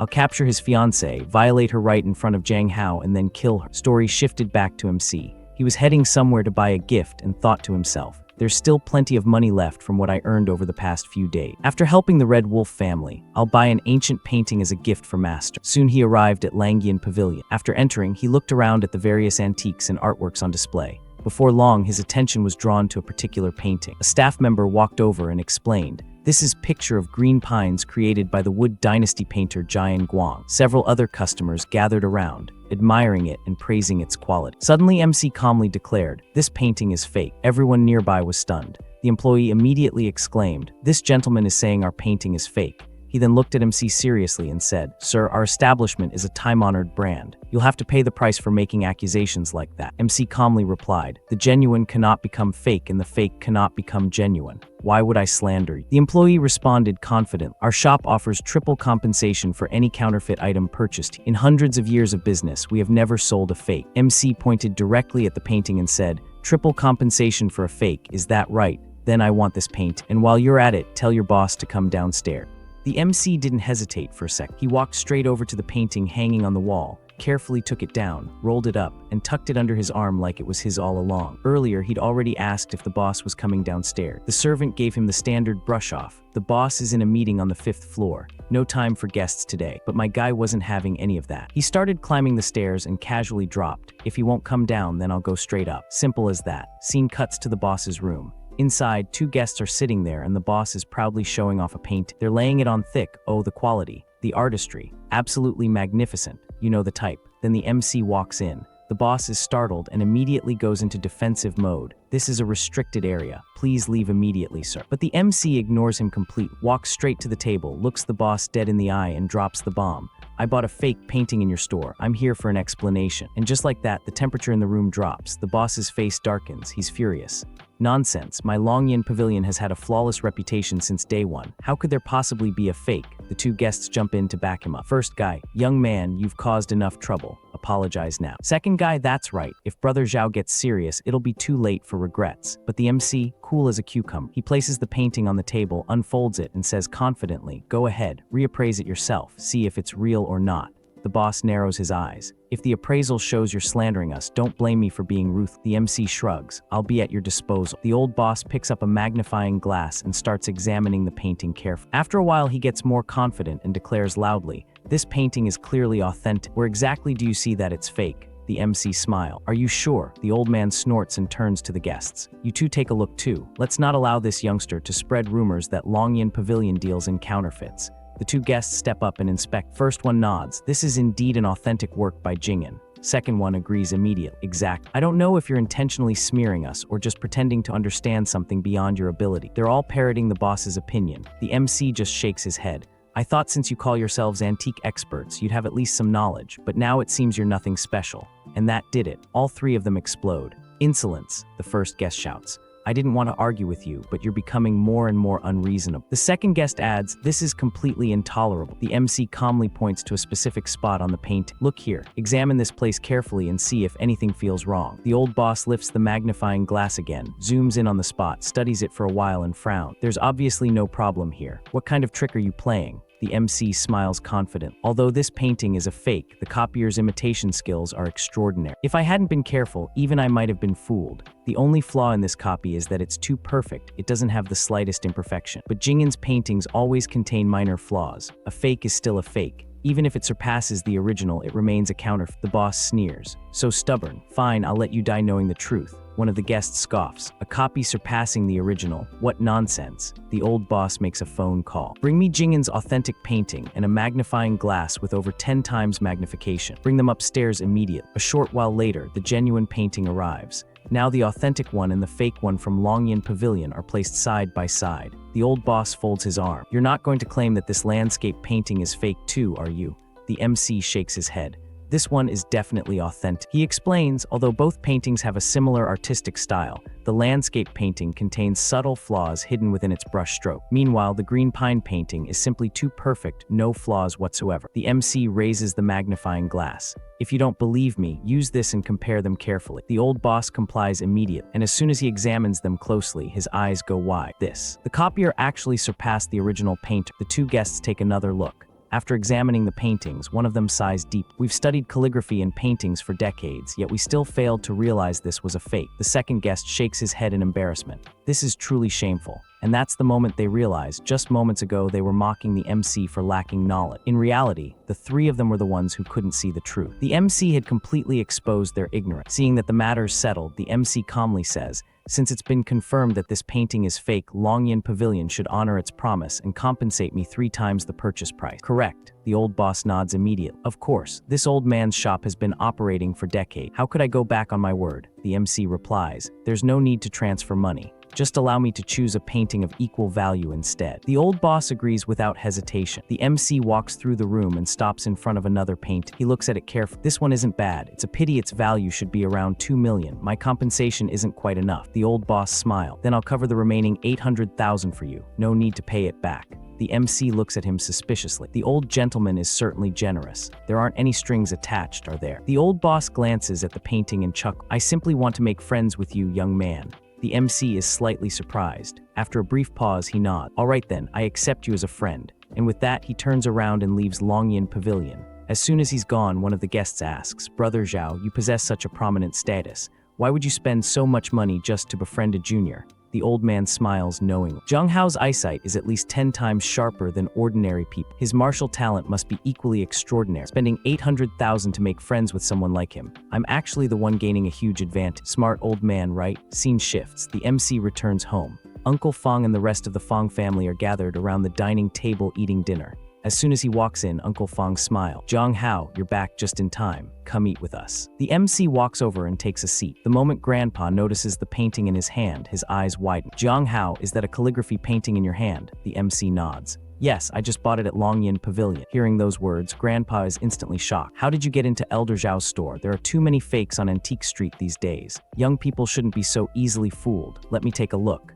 The MC calmly replies, rest assured, I already had it appraised. It's authentic. Grandpa frowns immediately. Before he can say anything, Uncle Feng looks surprised too. And then Aunt Feng speaks up. Even if it's authentic, where did you get the money to buy a painting? The Feng family hasn't been funding. Just then, Feng Helming jumps in. Mom, Brother Jiang helped me win a race. But his mother cuts him off immediately. Shut up. The MC explains. I found a fake at Longyan Pavilion, so they compensated. Elder Zhao also helped cover the remaining amount because he wanted to make friends. The moment Grandpa hears that, he snorts, full of lies. Zhao Chenjing is a famous figure in the antique world. Why would someone like him need help from a junior like? Aunt Feng shakes her head. Dad, I don't mind Jiang Hao being poor, but for him to boast and exaggerate so wildly, that shows a serious character problem. How can my daughter marry someone like the MC stands up immediately. His expression remains completely indifferent. I'm telling the truth. If you don't believe me, there's nothing I can do. I'm done eating. I'm going upstairs to rest.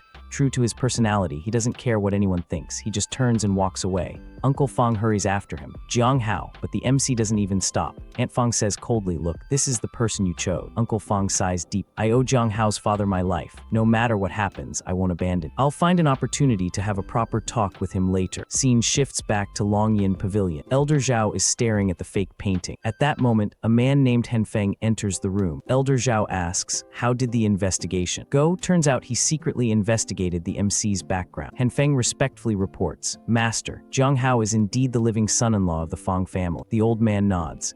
Feng, I know it's rare for someone to reach the early stage of blood and Kai cultivation before the age of 30, but Jiang Hao must absolutely not be underestimated. Remember that. Feng looks doubtful. Master, it's not that I'm underestimating him, but everyone in the Feng family except Feng Wing looks down on this live-in son-in-law. The old man replies firmly. Feng, do something for him. Scene shifts again to the Feng family. Feng has already arrived there. Present are Grandpa Feng, Uncle Feng, and Uncle Feng's wife. Grandpa Feng looks at the invitation in his hand and asks in disbelief, you're saying this is an invitation? Elder Zhao asked you to personally deliver it, inviting the entire Feng family to attend the Zhao family banquet on the 10th of next month. Feng nods. That's correct. Uncle Feng immediately asks, may I ask why Elder Zhao invited all of us to his family banquet? Feng's expression turns serious.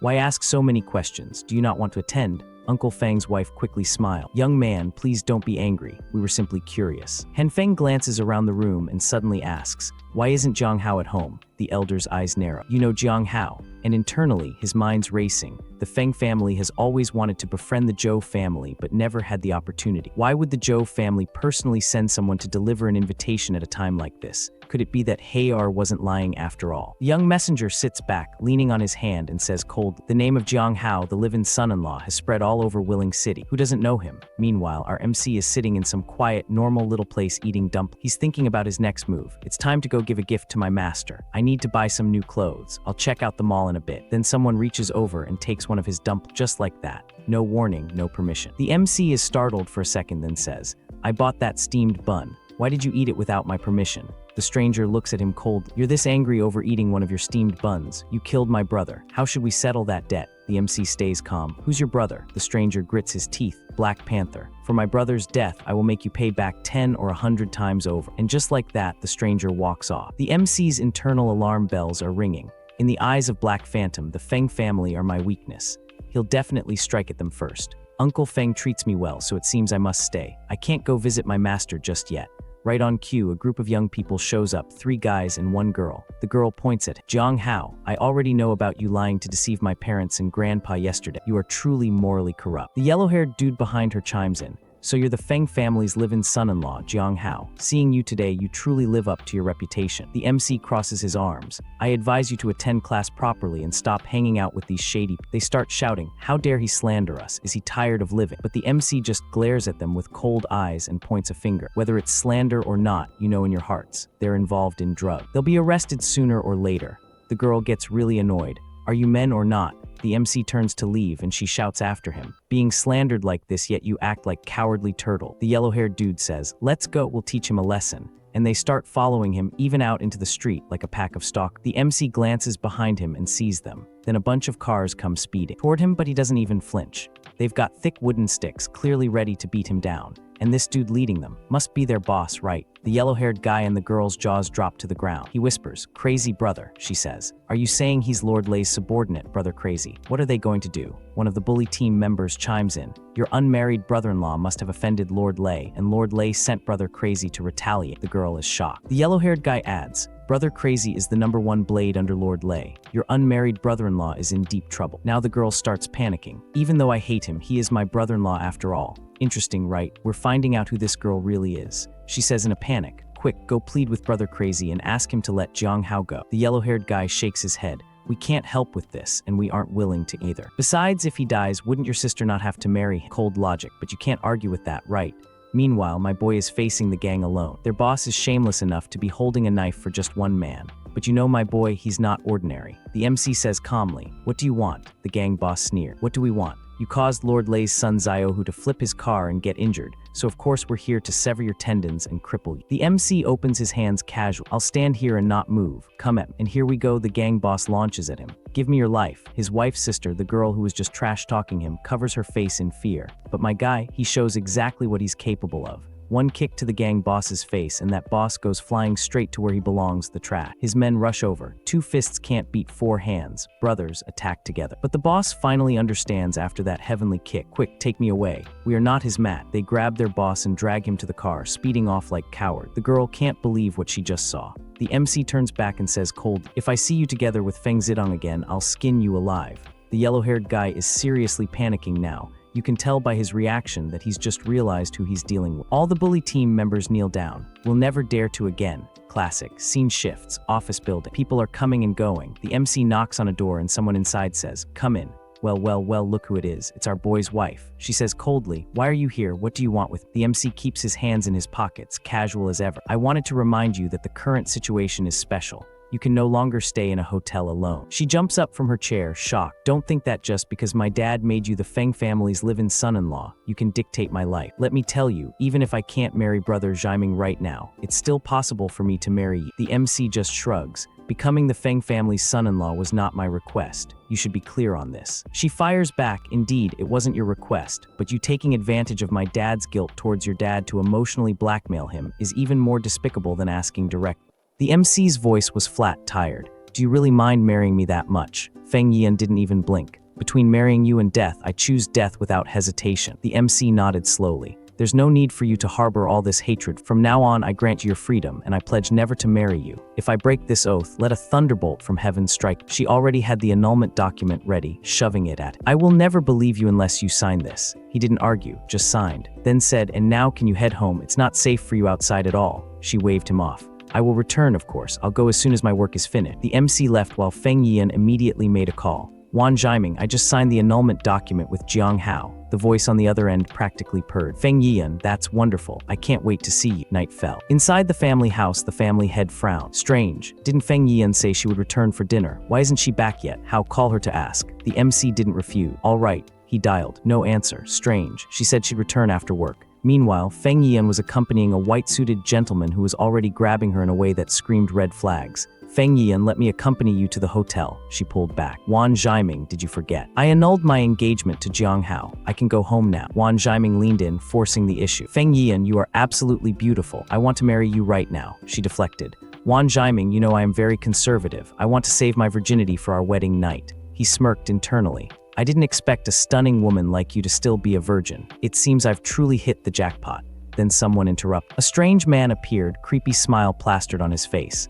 You'll know who I am very soon. Before either could react, he moved. 2 fingers, just 2, and suddenly neither Feng Yian nor Wan Jiaming could move an inch. Wan gasped. My body. Why can't I move? This is an immobilization technique. The strange man appeared right behind him, grinning. Smart boy to know that this is an immobilization technique. Scene shifted to an old fact. One of his men reported, Second Master, I've kidnapped them already. A big man nodded. Carry them both to the factory building. And then we learned his name, Shangzi. Wan Jiaming's eyes went wide. How are you here? Shangzi grabbed them both by the back of their necks, dragging them forward. The big man asked, what do you know this helpless wretch? Shangzi laughed. He's the boy whose engagement the Feng family annulled. He's practically Jiang Hao's enemy. Wan Jiaming started puffing his chest. Who are you calling helpless? My foster father, Mr. Nai, is the de facto ruler of Willing City. Release us immediately if you want to stay safe. Shangzi moved so fast Wan didn't even see it, chopped his ear clean off, then pulled out a small, sweet-looking object and smiled. Feng Yian shouted, this is a deliberate assault, and you'll be punished with prison if the police catch you. Wan was screaming, my ear. Shangzi's face turned maniacal. They'd have to possess that capability first. He pointed his weapon at her. Did you watch the news a few days ago? That high school student who was assaulted and killed? I was the one who did that. Feng Yian's blood ran cold. So that's why Jiang Hao told me to stay home and not go out at night. He was warning me about this man. Wan Jiaming was sobbing now, crying like a grown child. Second Master, please. As long as you spare my life, I'm ready to do anything. Shangzi snorted. HMPA. As long as you obey orders, I'll spare your life. Wan groveled. Thank you, Second Master. Thank you. Then Shangzi's man Xiangzai dragged in another cap. Second Master, Mr. Zhang V has been waiting for you a long time as well. Zhang V, the third man, glared. Xiangzai, you've hidden yourself well to be able to bring an outside helper this powerful. Shangzi stepped forward. I am Bao's younger brother. You secretly conspired to take over Bao's business and cleared Jiang Hao of the murder charge. It's only natural for me to seek revenge against you." Feng Yiyan and Wan Zhaiming exchanged shocked glances. "Jiang Hao, how could he kill the underworld leader, Black Tiger?" Zhang V laughed. "Since you seek revenge for your brother, why don't you go find Jiang Hao? I understand. You're afraid of Jiang Hao too." Shangzi laughed harder. "You think Jiang Hao is strong? I'll make you watch shortly as Jiang Hao kneels before me, begging and pleading for my forgiveness." Zhang sneered. "You're just bluffing. If you were truly brave, you wouldn't have kidnapped me while I slept and you dare to face my men." Shangzi's grin widened. "I'll grant your wish. Xiang Zai, call him and let him ask his men to come save him." Then Shangzi grabbed Feng Yiyan by the chin. "My beauty, you are truly enchanting, so much so that I can't wait any longer." She spat.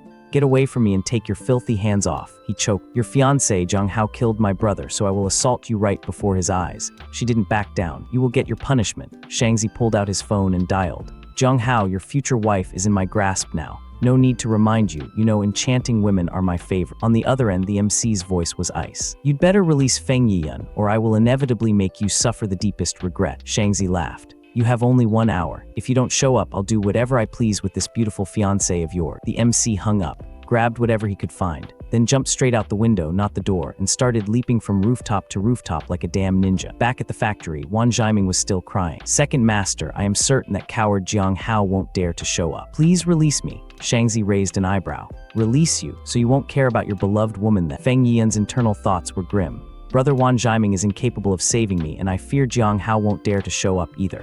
If this lecher dares to assault me, I'll bite my tongue to end my life. I will never settle for living in disgrace." Then a group of gang members showed up behind Shangzi. Zhang V's men. Zhang called out, "Crow Chin, I'm all right. He just sealed my pressure points." The gang shouted, "Shangzi, how the hell do you dare to conspire with this ugly freak to kidnap 5th Master Zhang? It seems you've grown tired of living." Shangzi didn't flint. "Go to your men. Without using you as a hostage, they won't dare to face me with their full strength. My brothers, let's sever the limbs of this Shangzi and that ugly freak. Bind them and bring them here." Zhang stood tall. "I respect your courage as a man, and I will advise my men later to leave your body intact after you die." He started walking away, his gang surging forward. "Kill them all." Shangzi's man panicked, but Shangzi just pulled a knife from his pocket. One swing and the first gang member dropped dead. Then he moved like a demon, tearing through them one by one, dodging sneak attacks from behind, finishing most of the gang in seconds.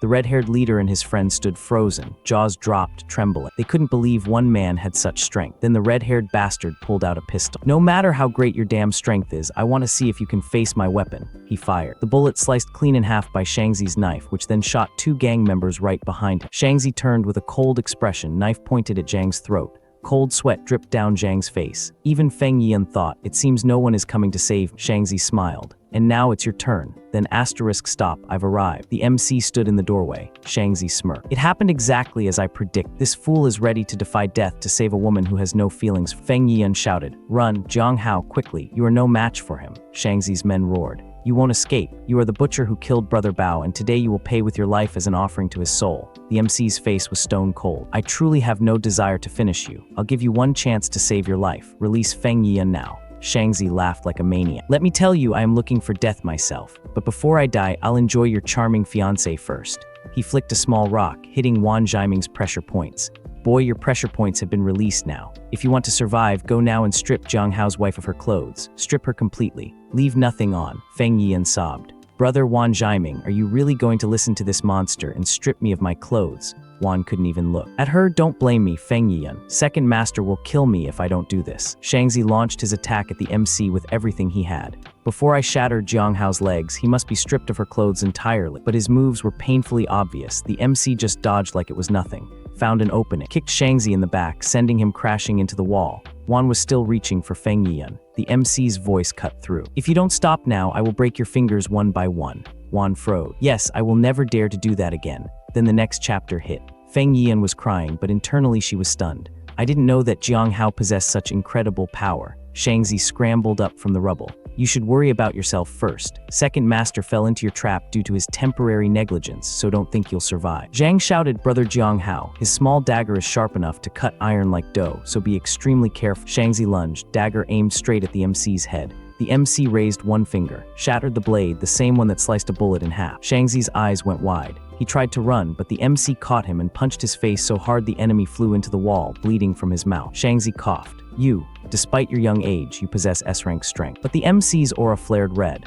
Actually, you're wrong. I moved past S rank long ago and took a step toward transformation. Shangzi dropped to his knees. Senior Jiang Hao, I beg you to give me another chance and I'll leave Willing City immediately. The MC didn't blink. I can't give you a chance, it's too late. Shangzi's face twisted into a freakish grin. He launched himself toward Feng Yian with everything he had left. She screamed, Jiang Hao. The MC's fist connected with Shangzi's head. This time it was hard. Shangzi collapsed, gasping, You. Who the hell are you to possess such immense power? The MC looked down at him. I'm the matrilocal son-in-law of the Feng family. Didn't you know that already? Realization hit Shangzi like a truck. That's impossible. You've already passed away, so how could you return to life? You are the Wolf King. The MC grabbed him by the neck, internal thoughts racing. I can't let him reveal my true identity. He dropped Shangzi's limp body. We'll leave Shangzi to 5th Master Zhang, and of course we ask 5th Master Zhang to help us hide this from the police. Shangzi's man was already kneeling. Have mercy on me, Master Jiang Hao. Have mercy on me, 5th Master Zhang. Zhang nodded gravely. That's a given. If not for you today, Brother Jiang Hao, none of us would be alive.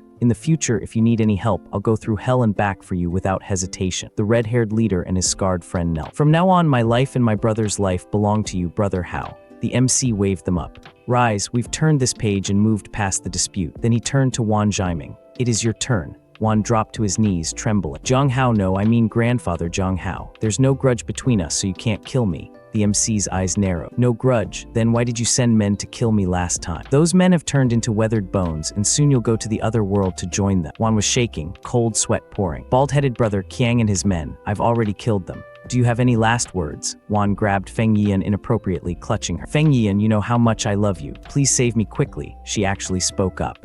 If you want to kill brother Wan Zhaiming, kill me first. The MC's jaw tight. A man like this claims to love you and you actually believe him. She doubled down. I believe him. Everything brother Wan Zhaiming committed before was solely for the sake of his survival. The MC let out a long breath. I won't kill you. He started walking away, then stopped. But if you dare to breathe a single word of what happened today, I will personally annihilate the entire Wan family. Wan was already prostrating. Thank you, Grandfather Jiang Hao, for sparing my life. Thank you, Grandfather Jiang Hao, for sparing my life. The next day, police swarmed the old factory. Fang Yuying, Dragon Fang Task Force surveyed the scene. After examining the crime scene, it appears all the deceased in the factory were killed in a single instant by this rat. An old man beside her looked down grimly. This person possesses immense power. To what level could his combat abilities reach? The old man shook his head. I fear he has already reached the mid-stage of blood energy, which is equivalent to an A rank according to international classification. And that's where we leave it, bro. The MC just demolished a small army, revealed hints of his true identity as the Wolf King, and walked away like it was nothing. Meanwhile, the authorities are already circling,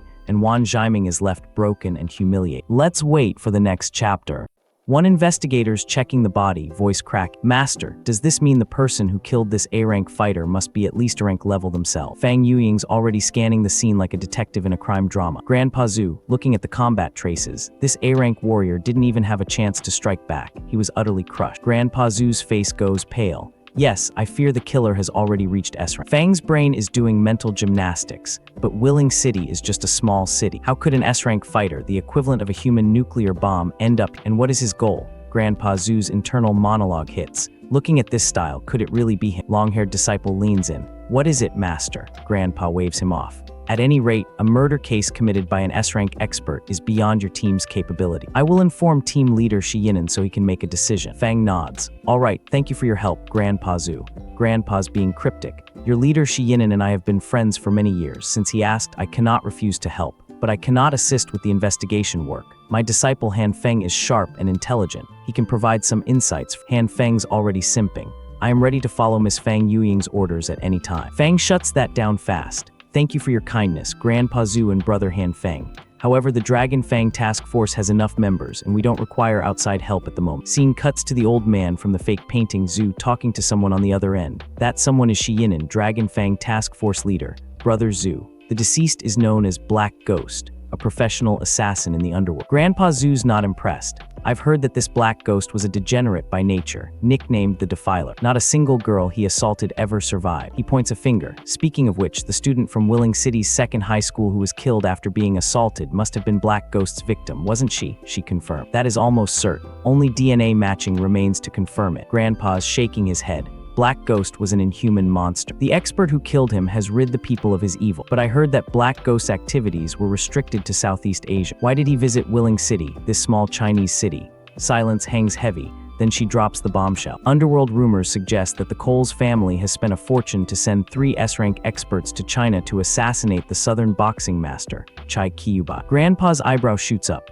Are you implying that Black Ghost was one of the dispatched S-rank experts and was killed by Chai Kyubai in a counterattack? That's impossible. Black Ghost's abilities were only A-rank and never reached S-rank. Even if my eyes have weakened with age, I would never be mistaken about this.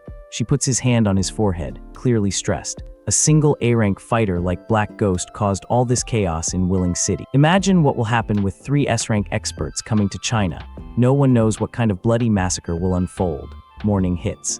Our boy's training in the house, gathering that Monaura energy, straight TBATE vibes, glowing like he's about to unlock a new skill tree. Phone buzzes. He picks up, and this middle-aged dude's practically screaming. Brother Jiang Hao, hurry and save Sister Gunnan and Sunli. MC's calm as ever. Dry your tears first and speak calmly about what happened. Dude's gasping. Sunli got into a dispute with a gang again over work, and they detained him. In her distress, Sister Sun Zin called the police.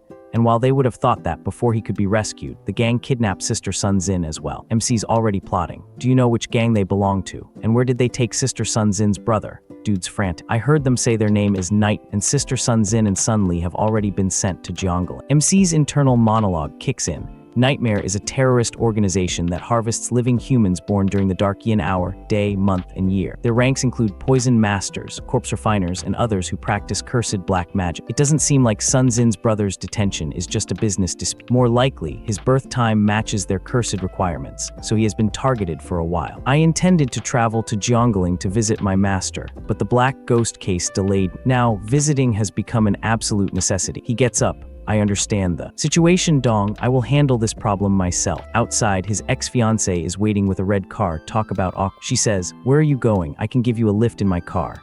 MC doesn't refuse. Fine, I want to go to the station. On the road, silence is deafening, then MC breaks it. Thank you for not telling Uncle Feng about me killing those men. If you have something to say, speak without hesitation. She's fidgeting. I am very grateful that you saved my life and brother Wan Jiaming's life last time. But you must realize that if you hadn't killed that man's brother, they wouldn't have kidnapped me and brother Wan Jiaming. MC's eyebrow twitches. What exactly are you trying to say? Be clearer and speak direct. She doubles down. It's just that I don't want you to use saving my life to force me to tear up the engagement annulment doc and agree to marry you. MC's done with the games. Rest assured, I, Jiang Hao, always keep my promises. I will never resort to cheap tactics to emotionally blackmail a woman. You may not love me, but you have no right to question my integrity. She backtracks. I apologize, I didn't mean that. There is $1 million in cash on this card that I've saved up. Take it to manage your affairs for now. MC shuts that down hard. And what is the meaning of this too? I told you I won't blackmail you, and of course I won't accept your money for what I did. She's pressing. But we live in an era of law now, and you cannot earn a living through fighting and blood. Grandfather forbids the Feng family from assisting you, and you refuse to get a job. You will surely need money at some point. Will you always rely on Hayaming to make money from car racing? MC's not having it. I don't need it. Do I look like someone who's short on cash? She's stubborn. Stop this unjustified stubbornness. I'm doing this for your own good. MC drops the hammer. Since we've already annulled the engagement, my private affairs are no longer your concern. She's blushing red, flustered. Fine. I will never interfere in your private affairs again. Awkward silence creeps back in, then MC drops a warning. I advise you to stay away from Wan Jiaming. He is an extremely selfish person whose heart is filled with malice and evil. She snaps. Although brother Wan Jiaming acted inappropriately toward you before, he had his reasons and was excusable. Your speaking ill of him in his absence is nothing but pure envy and jealousy of his family and his educational background. MC's done. You stupid woman, stop the car. He gets out, cold as ice, and she's shouting, Jiang Hao, what are you doing? He doesn't even look back. Fend for yourself from now on. She's left in the car, fuming. He is a completely irrational person who cannot distinguish between good and evil. At night, a high-speed train is moving along the tracks. Inside, our main character is taking a nap when someone suddenly shouts, Big Brother Jiang? Is that Big Brother Jiang? The girl from the accident early in the story, the one saved by our boy, is named Jean. She says, Big Brother Jiang, is it really you? We meet again. The yellow-haired guy beside Jean, whose name is Shixian, annoyingly asks, Isn't this Haoming's brother-in-law, the live-in son-in-law of the Feng family? How do you know each other? Our guy, just chilling, says it was just a chance encounter. They've met once. She coldly reminds Shixian not to be so rude. The boy replies, Cousin, I'm just stating the facts, not slandering him. She says if he continues to be so rude, she will get off the train immediately and won't accompany him to Jiangling to meet that racing investor. Then she comes closer to our boy, gently bowing and showing her respects, saying, "Big brother Jiang, I apologize on behalf of my cousin. Please don't take it to heart." Our boy is fine with it, so she asks if he's going to Jiangling too, saying that's great and they can look out for each other on the way. The main character confirms.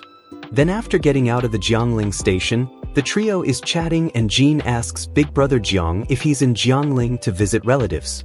Our boy says it's something like that. But at that moment, Shixian annoyingly asks what kind of good relatives a country bumpkin could have. After chatting for a while, a black luxury car stops on the trio's way.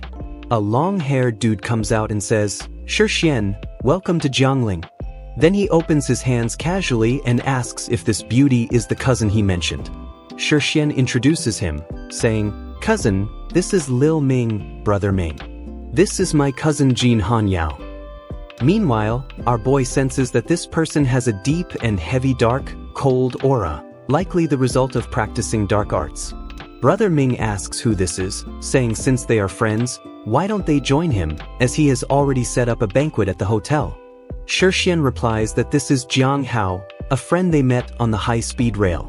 Our boy coldly says he has things to do, so he won't go, and he advises the two of them not to go either because this person is up to no good.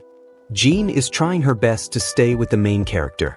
The investor annoyingly says, "Mr. Jiang, this is our first time meeting, and we have no grudges against each other. Why are you slandering me like this?" Even Jin's cousin confirms, saying even if he called him a live-in son-in-law on the train, he was telling the truth, and asks how he can talk about his friend like that. But our guy simply turns and while going says he has said all he has to say, telling them to look out for themselves. She shouts, "Big brother Jiang?" And her cousin tells her to ignore this ungrateful fool. Then the investor lets them into the car and the scene cuts to them arriving at the hotel. But this doesn't look like a hotel, instead more like a haunted building. While going into the hotel, Jean asks why this hotel looks so strange. Shixian says, "Cousin, brother Lil is about to sponsor my racing competition. Why would he bring us to a bad place?" Even Investor Ming says Miss Jean might not know, but while this hotel doesn't look very high class, they make extremely authentic Sichuan and Shandong cuisine. It's a specialty hotel here in Jiangling. Then after going in, she begins to notice something is wrong and asks if it's a specialty hotel, why aren't there any guests, and suggests to Shixian that maybe they should. Long hair Ming simply replies, "Miss Jean, you don't know this, but the most exclusive private room in this hotel is located underground, while one step away from the elevator." Even Shixian starts coming to his senses and asks brother Ming if he's not taking them to eat some wild game. On the elevator, the trio is going down to an underground bunker, and after the doors open, Ming pushes them while they are off guard. Sweat drops on Shixian's face as he asks brother Lil what the meaning of this is. Ming maniacally laughs while Jean and Shixian begin to understand where they are. Inside this bunker full of experiment creatures kept in bottles and demonic rituals experimented on humans. Right now, an old man and 4 experimented humans are circled around a huge pot, and green aura is going inside those experimented people. Ming interrupts by saying, "What does it mean? My target this time was your heavenly beautiful cousin. You were merely the bait. Being able to serve my master is a great karmic merit for Miss Jean." Holding tightly to Jean, Shixian points his finger and asks what he wants to do. How dare he have designs on his cousin, threatening to kill him. Then Ming asks his master if he should send this woman to his room right now so he can enjoy her properly. The old man, who looks like he's in his 150s, says not for these next few days. His fusion with the natal goo has reached a critical stage, so he cannot act recklessly. Then Ming tosses them inside a small room full of experimented people. Shixian shouts, "Let us go quickly, or the Jean family will not let you off easily." Jean starts thinking that Big Brother Jiang was right, she shouldn't have ignored his advice. Ming laughs and says, "Mr. Jean, have you ever heard of the widely renowned nightmare in the dark world? Your Jean family is nothing but ants in front of our demon organization." While Ming leaves, Shixian says, "Cousin, it's all my fault. I shouldn't have believed that animals lies about investing in the racing competition." Jean replies that it's useless to regret it now, They must face the predicament in front of them. Then Jean notices a woman and asks, "Big sister, how long have you been locked up here?" The woman replies, "Over half a year." Jean asks why she hasn't tried to escape. While holding her huge stomach, the woman says this place is as secure as an iron barrel. Not only is it impossible to escape, but if you get caught you'll be subjected to inhuman torture by that ugly old man. She was apparently impregnated by that old man. Look at the glowing veins. After hearing the news, Shi Xian starts crying uncontrollably, asking his cousin if they can still get out, while Jean is in disbelief and shock. She also starts crying, and one of the captives, Sun Xian, is in despair, saying, "Brother, big brother Jiang, where are you?" Then the scene cuts to Qingzhou Mountain, where the main character is entering the building. He notices his eldest senior brother. The senior brother was feeding the ducks and says, "Fourth junior brother, so you finally decided to come back."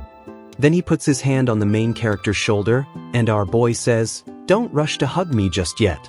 Take me to see Master quickly." The senior says Master went wandering 3 years ago and didn't say where he was going. Master is just like that, so he didn't ask. Then they start chatting about whether Master said when he would return. The senior says Master only said 2 sentences.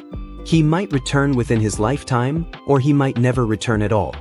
After entering, the main character approaches a work desk with a yellow box on it, and our boy says, "Is this what Master left for me?" After opening it, he finds 3 documents and a dragon-like little statue.